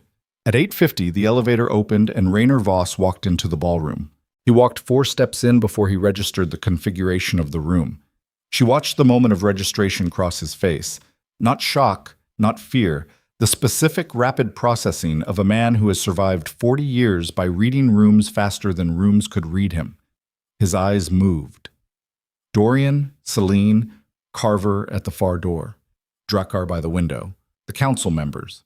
The calculation took approximately 2 seconds. He stopped. "Dorian." His voice was measured. Not performing surprise because performing surprise would have confirmed the surprise. "I wasn't expecting you this early." "I know," Dorian said. Voss looked at Selene. He looked at the folder. He was very still. "Sit down, Rainer," Dorian said. "I think I'll stand." "That's fine." Dorian's voice was the flattest she had heard it. Not cold. Cold implies temperature, implies a direction from something warmer. This was the voice of a man who had set something down and was not picking it up again.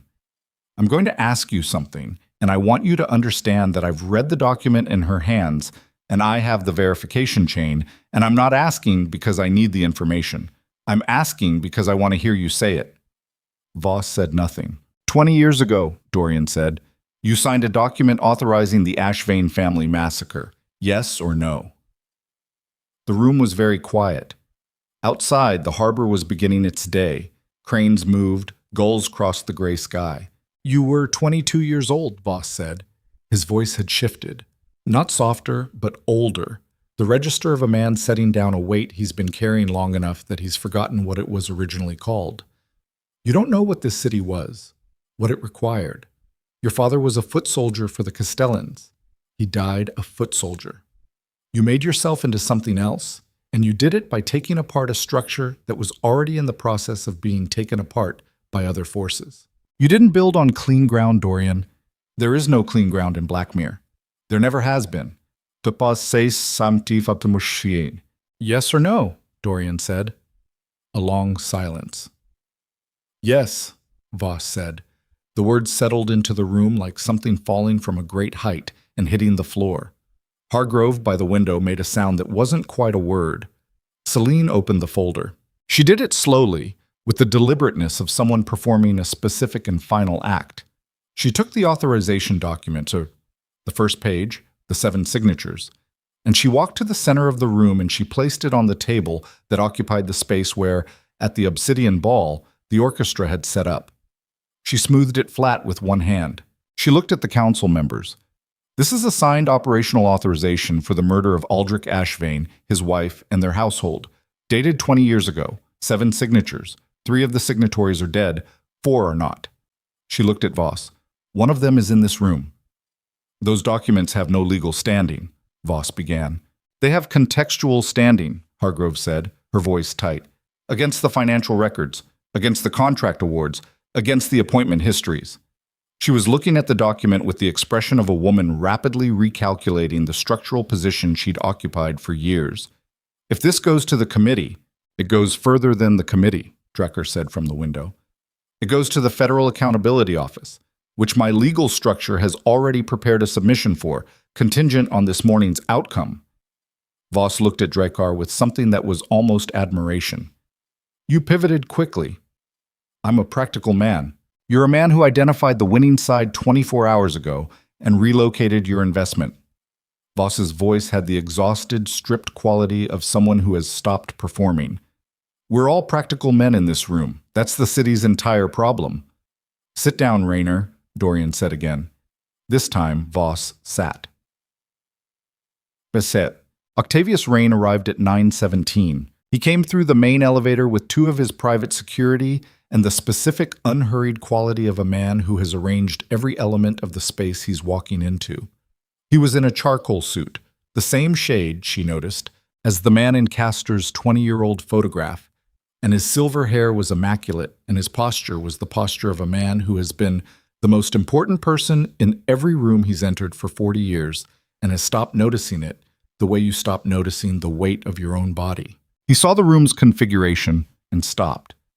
Not the processing pause that Voss had shown. A complete stop.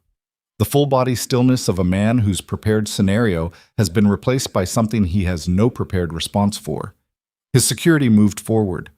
Carver and Dorian's two remaining men moved to meet them, and there was a brief, ugly exchange of positioning that resolved without contact but established clearly that the room's geometry was not going to shift in Rain's favor. Rain looked at Dorian. He looked at Selene. He looked at the document on the table.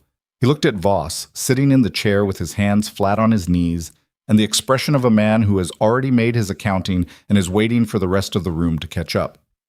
Rayner, Rain said. Octavius, Voss said. The use of the first name was itself a statement. Rain looked back at Selene. Something had changed in his face from the road. The institutional quality was still there. The decades of authority were still there. But underneath them, something had shifted. She had seen the crack on the road last night. In the room's morning light, the crack was wider. You've been busy, he said. I've been reading, she said. She gestured at the table. Castor-Royne's file is thorough. He was a methodical man. Castor-Royne is dead. His work isn't. Rain looked at the council members. He looked at Drakkar. He looked at the document on the table with the expression of a man doing the math on something he has spent 18 months trying to prevent and is now calculating the damage of its arrival.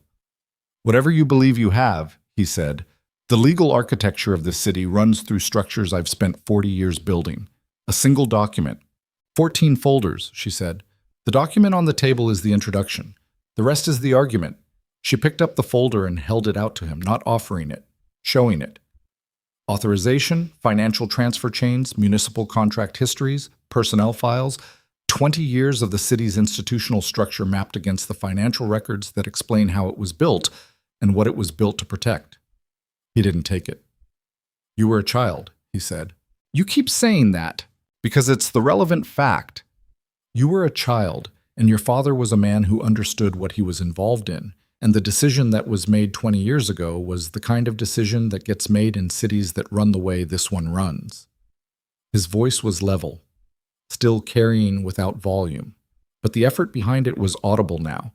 Not to her alone, she thought, but to everyone in the room, the specific labor of a voice that has always been effortless, working hard for the first time. You think there's a version of this city that doesn't have that decision in its foundation? There isn't. There has never been. Your father understood that. He was trying to change the foundation, and the foundation pushed back. The foundation murdered my mother, she said. The room held very still. The foundation murdered the household staff, she said. The cook, the groundskeeper's assistant who was 17 years old, the woman who had worked for my family for 22 years and didn't have a political position or a financial architecture or a threat to anyone's power structure. She just happened to be in the house. She held his gaze. Don't give me the architecture argument. I've been living inside the architecture. I know what it costs and who pays it and who never does. Rain looked at her for a long time. She had expected him to keep arguing. She had prepared for the version of this where he deployed the layers of institutional defense that 40 years of position building provided. She had prepared for lawyers referenced and jurisdictions cited, and the specific political shelter of a man who had ensured that the people positioned to act against him were also the people who needed him to remain intact. What she had not prepared for was what she saw move across his face now. Not defeat, not fear, but something older and more particular. The expression of a man who has been at war for so long that some part of him, buried under 4 decades of strategy and acquisition and architecture, has simply gotten tired. He looked at the document on the table. He looked at Voss. He looked at the council members who were looking back at him with the expressions of people rapidly recalculating their own structural positions. He set his briefcase on the floor. He sat down at the table. And Selene understood, in that moment, that the thing she had been building toward for 20 years had arrived not as an explosion, but as an exhaustion. Not a wall coming down. A wall that had been standing through sheer accumulated effort, discovering that the effort had run out. "What do you want?" he said. She had asked herself this question on the road outside the city. She had asked herself this question in the Vexley Estates East Corridor in her room at 3 in the morning 100 times over 3 years. She had been asking it since she was 7 years old. "I want the record corrected," she said. "Publicly, completely, my family's name, what my father was building, what was done to prevent it, and who decided it, and who carried it out. I want it in the open where it can't be buried again." She paused. "And I want the infrastructure that was built on it dismantled, not controlled by different people. Dismantled. The financial structures that Castor documented, the political appointments that depended on the ash vein removal, the arrangements that have been running through this city's institutions for 20 years as though they're natural." "That's 20 years of municipal architecture," Hargrove said. She wasn't objecting, she was processing. "Yes," Selene said. "It'll take time, it won't be clean. Some of it will create problems before it creates solutions." She looked at Hargrove directly. "But it can be done through the proper structures, through the committee, through the accountability office, through the legal processes that exist for exactly this kind of institutional correction." She paused. "My father believed those structures could work. He was killed before he could prove it. I'm willing to find out if he was right." The room was quiet. Rain was looking at the table surface, not the document. The table itself, the polished wood of it, the ordinary surface of a thing that was just furniture in a room. "If I cooperate," he said, "the city goes through a period of significant instability." "The city has been unstable for 20 years, she said. "Everyone in it has just been paying the cost without knowing why.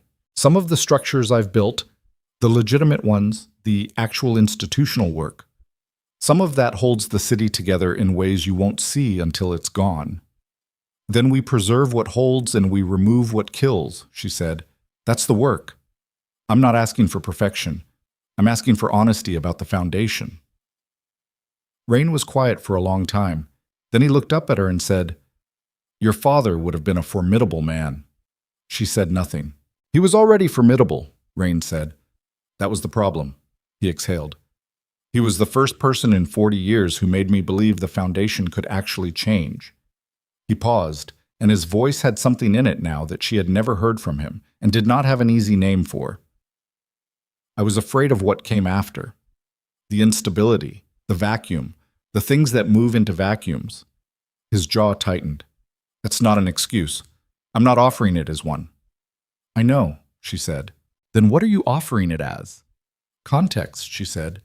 "The same thing you gave me when you used it about my age." She held his gaze. "Context doesn't change what happened. It changes what we do next." The hours that followed had a different quality than anything that had come before. Not dramatic, not explosive. The specific, grinding, complicated quality of people in a room working through the shape of a reckoning that had no clean version. Lawyers were called. Drakar's first, then Hargrove's, then a municipal accountability specialist that one of the council members produced with the speed of someone who had been waiting for an occasion to use him. Documents were reviewed.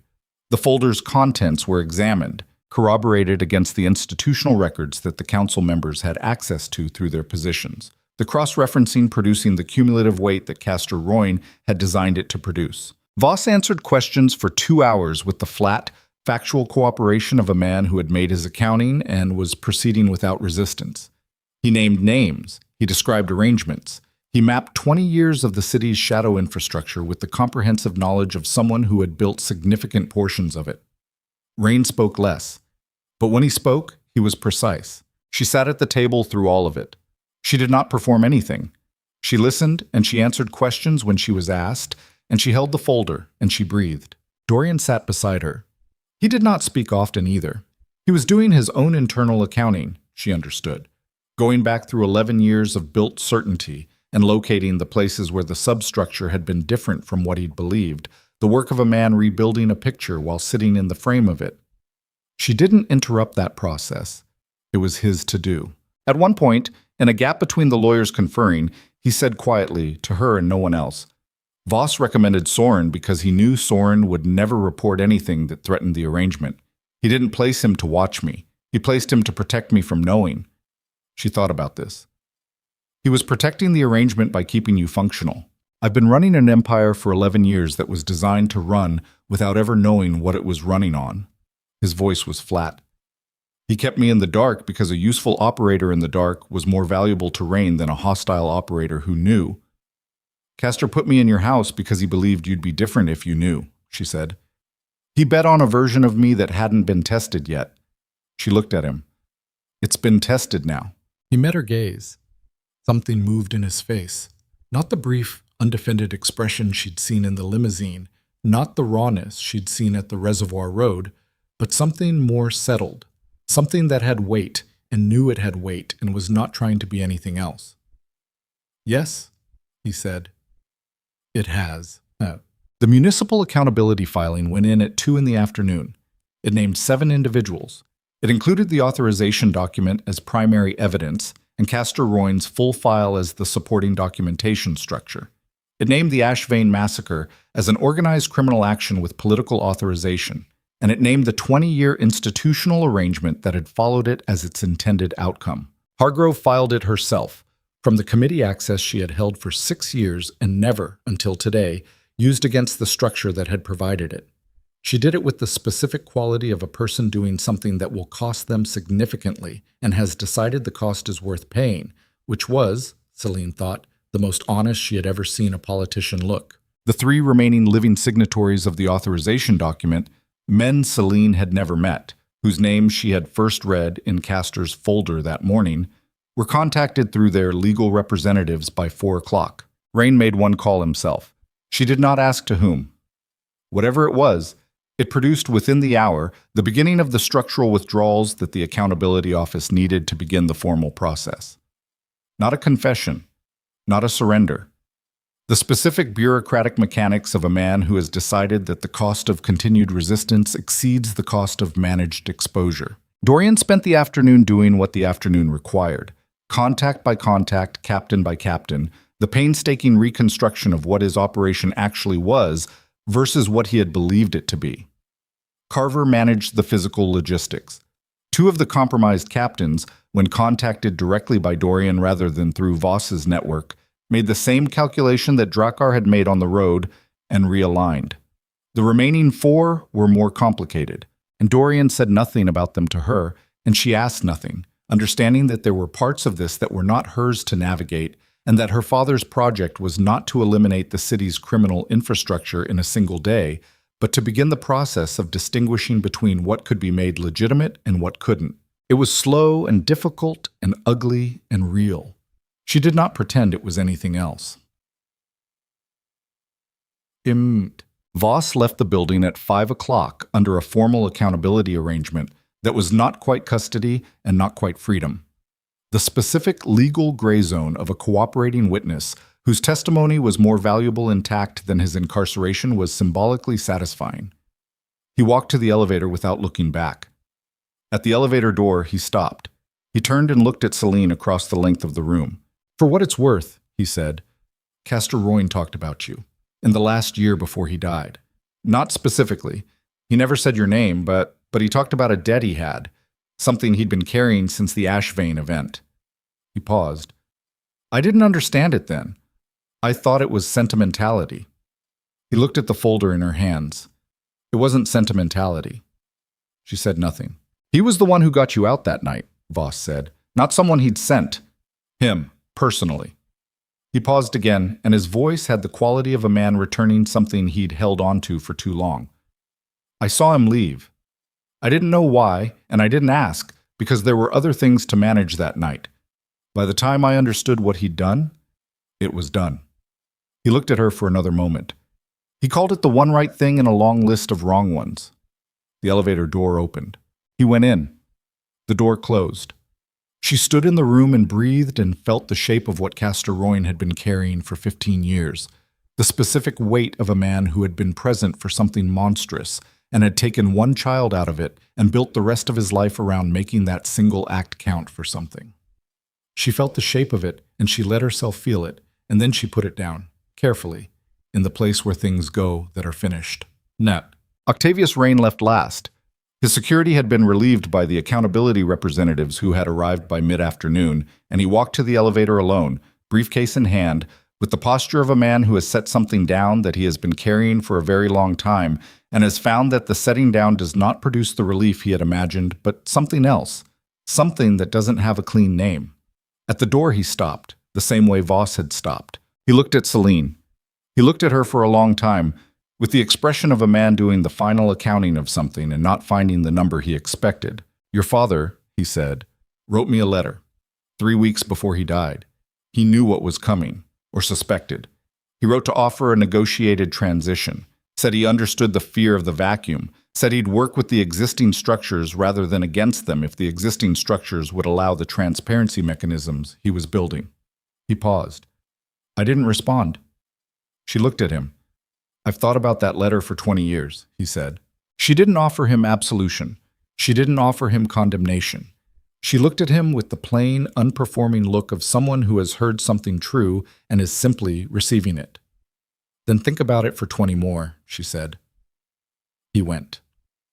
The building emptied slowly around them, the way buildings empty after the significant thing has happened, and the architecture returns to being just architecture.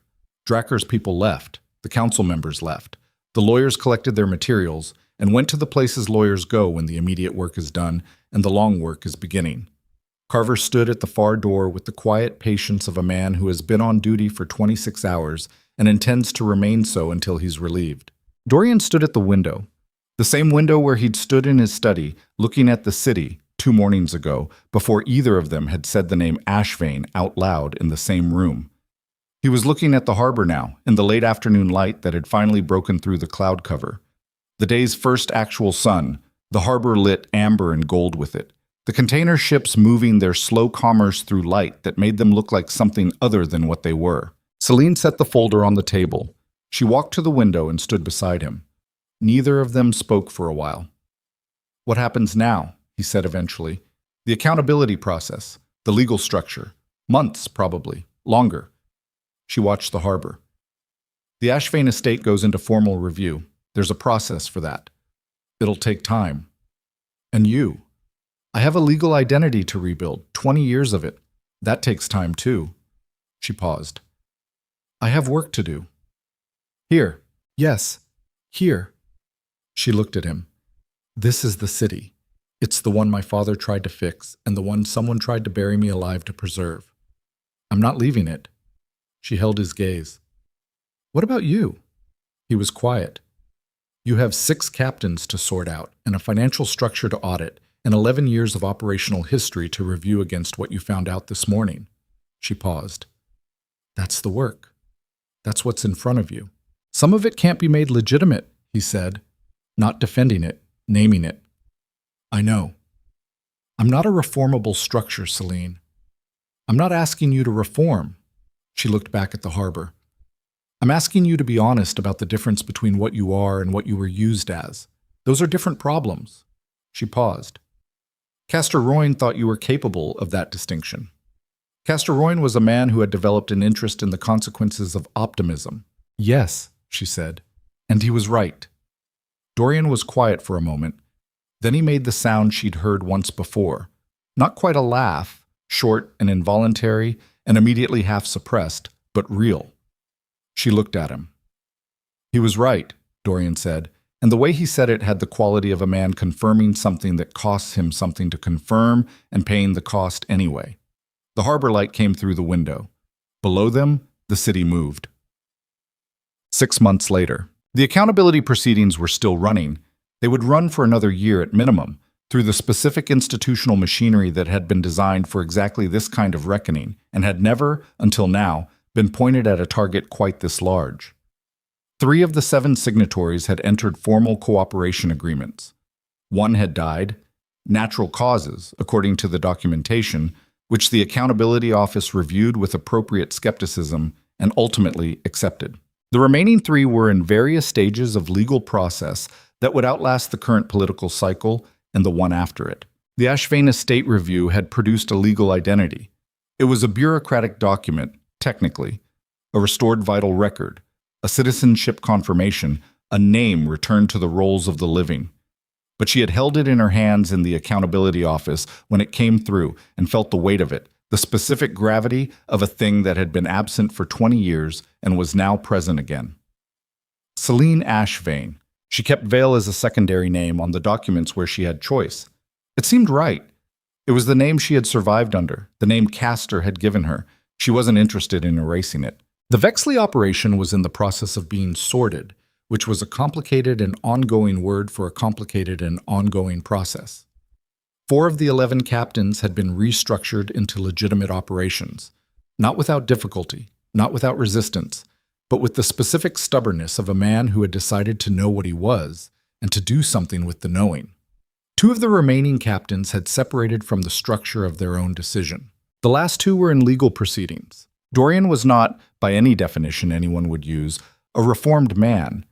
He was not pretending to be.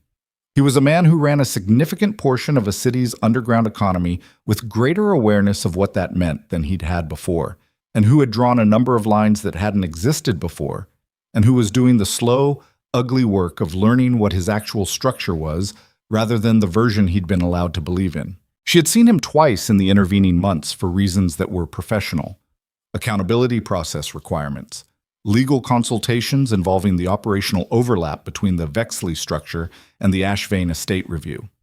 They had been professional meetings in the presence of lawyers, in offices that smelled like documentation. She had not been back to the estate on Ashford Ridge. She had not needed to. The rebuilt ballroom in the Harbor District had been a restoration project for 3 years before the accountability proceedings gave it the specific momentum that restoration projects sometimes need, money following meaning, the way it sometimes does when the meaning is clear enough. It occupied the 3rd floor of a building that had been a warehouse, then a performance space, then a ruin, then a restoration project, and was now, in its new form, a thing that didn't have a clean category, but functioned as a gathering place in the specific way that certain rooms become gathering places, by having something in them that people recognize without being able to name. The opening event was modest by the standards of the Sovereign Tower's ballroom, 120 people, an actual working orchestra which cost more per hour than she'd made in a month as a domestic worker and which she had paid for herself, from the first accessible portion of the Ashvane Estate's released funds, because some expenditures are not about the budget. She arrived late, which was not her intention, but was the result of a conversation with the Accountability Office that ran over schedule, which was increasingly the defining feature of her days. Conversations that ran over schedule because the work was large, and she had not hired enough people yet, and she was not, in this phase of her life, interested in delegation as a substitute for engagement. She came in through the side entrance still in her work clothes, dark trousers, a gray jacket, the specific unglamorous clothing of a person who had been sitting in an office for 8 hours and had come directly from it, and stood at the edge of the room and looked at it for a moment before anyone saw her. The chandelier they'd commissioned was not as elaborate as the Sovereign Towers. It didn't throw fractured light across the room in the specific way that the Obsidian Ball's chandeliers had. It threw a clean, warm, honest light, the kind that shows things as they are, rather than as they might be in better lighting. She saw Hargrove near the bar, in conversation with 2 people she recognized from the Accountability Committee. Hargrove had lost her committee seat in the restructuring that had followed the proceedings, a cost she had accepted with the specific grace of someone who had decided the accounting was fair and had, to Selene's genuine surprise, not left the city's institutional work but had moved into the Accountability Office itself, in an advisory capacity that suited her knowledge of the existing structures. They were not friends. They were people who had been in the same room during a specific moment and had each made a decision in it that they both knew the weight of. She saw Drakkar briefly, across the room, talking to someone she didn't recognize. He had gotten what he'd wanted from the South Harbor restructuring. Not as much as he'd originally planned for, but more than he'd had before. And through legal mechanisms that gave it a durability that the previous arrangement hadn't had. She had no particular warmth for him, and no particular resentment. He had made a practical decision at a specific moment, and the decision had mattered. She filed it as what it was. Then she saw Dorian. He was near the windows that overlooked the harbor, alone, with a glass that appeared to contain the same whiskey he always drank and the same quality of watching the room that she had first seen in him across a ballroom floor in a silver gown that had been a joke. He was in dark clothing, jacket, no tie, less formal than the Obsidian Ball, more present than the version of him she had first learned to read in an estate corridor. He looked like a man who had set something down and was discovering slowly what his arms felt like without it. He saw her before she reached him. He looked at her work clothes and looked at her face, and the corner of his mouth moved. Not quite the thing she had heard twice and never fully seen, but close. "You're late," he said. "I know." "The accountability office." "Yes." He handed her his glass without asking, which was a gesture she had seen him perform exactly once before, in a garage that smelled like motor oil and which landed the same way it had then. The simple, unperforming quality of a person doing the thing their hands knew how to do. She took it, drank, handed it back. The orchestra was playing something she didn't have a name for, but which had the quality of something that knew what it was. Not performing grandeur, not reaching for an occasion it couldn't quite match. Just music, being itself, in a room full of people who had reasons to be there. "How's the process?" he said. "Long," she said. The estate review turns out to have 20 years of administrative complications attached to it. Each one resolves into 2 more. That's how administrative processes work. I'm learning that. She looked at the room. Hargrove says the committee has approved the first phase of the institutional transparency framework, the one my father was working on when he died. A pause. "His version," Dorian said. "Adapted. 20 years of different context, but the structure is his." She held the folder. There was no folder. She was not carrying the folder. She had not carried it in weeks. It was in a secure location in the accountability office. But she felt the phantom weight of it for a moment, the way you feel the weight of something you've carried for a long time after you've put it down. "It's moving." "Slowly." "Yes, slowly." She looked at him. "That's the correct speed for things that are meant to last." He was quiet. The harbor light came through the windows. Evening light now, amber going toward dark, the harbor moving in its slow and ordinary commerce below them. "Castor's note," he said, "the one in the folder." She waited. "I read it," he said, "in the accountability review. It was logged as evidence." He paused. "He said, if you found the case and you were with me, I was ready, even if I didn't know it yet." He looked at his glass. "I've been thinking about what that means, whether it was accurate." "What have you concluded?" He was quiet for a moment. "That he was describing something he believed I was capable of becoming, not something I was." He looked at her. "The distinction matters." "I know," she said. "That's why it's worth thinking about." The orchestra moved into something slower.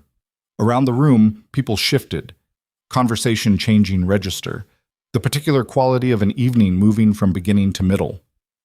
Dorian set his glass on the window ledge. He offered his hand. Not a navigational gesture, not a professional arrangement, just an offer, open and plain, the kind that doesn't perform itself. She looked at it. She thought about a corridor and a marble floor and a man walking away with absolute certainty in his steps. She thought about a limousine in the rain and a question she had answered honestly and the brief, real expression of a man with no category for what he was looking at. She thought about a garage and a gun and a road and 6 months of slow, grinding work and this room and the honest light of a chandelier that showed things as they were. She thought about her father, who had tried to build something better in a city that killed him for it. She thought about what it meant to continue a thing. She took his hand. They moved onto the floor in the warm, honest light, with no guards and no weapons and no performed certainty, Just two people who had been in the same burning building and had come out the other side of it changed and were learning, slowly, what the change had made them. The harbor moved below. The city continued its noise. The chandelier threw its light across the room, clean and clear, the kind that doesn't obscure and doesn't flatter, and asks nothing of the people standing in it except that they be present. She was present. For the first time in 20 years, in the fullest sense of the word, she was present. The orchestra played on, and in the room above the harbor, in a city that was learning, slowly and imperfectly, and at significant cost, what it meant to be built on something other than buried things, the woman who had once scrubbed bloodstains from marble floors in a criminal's house danced in her work clothes under an honest chandelier, and no one in the room looked at her with pity or contempt or the careful assessment of someone evaluating an asset.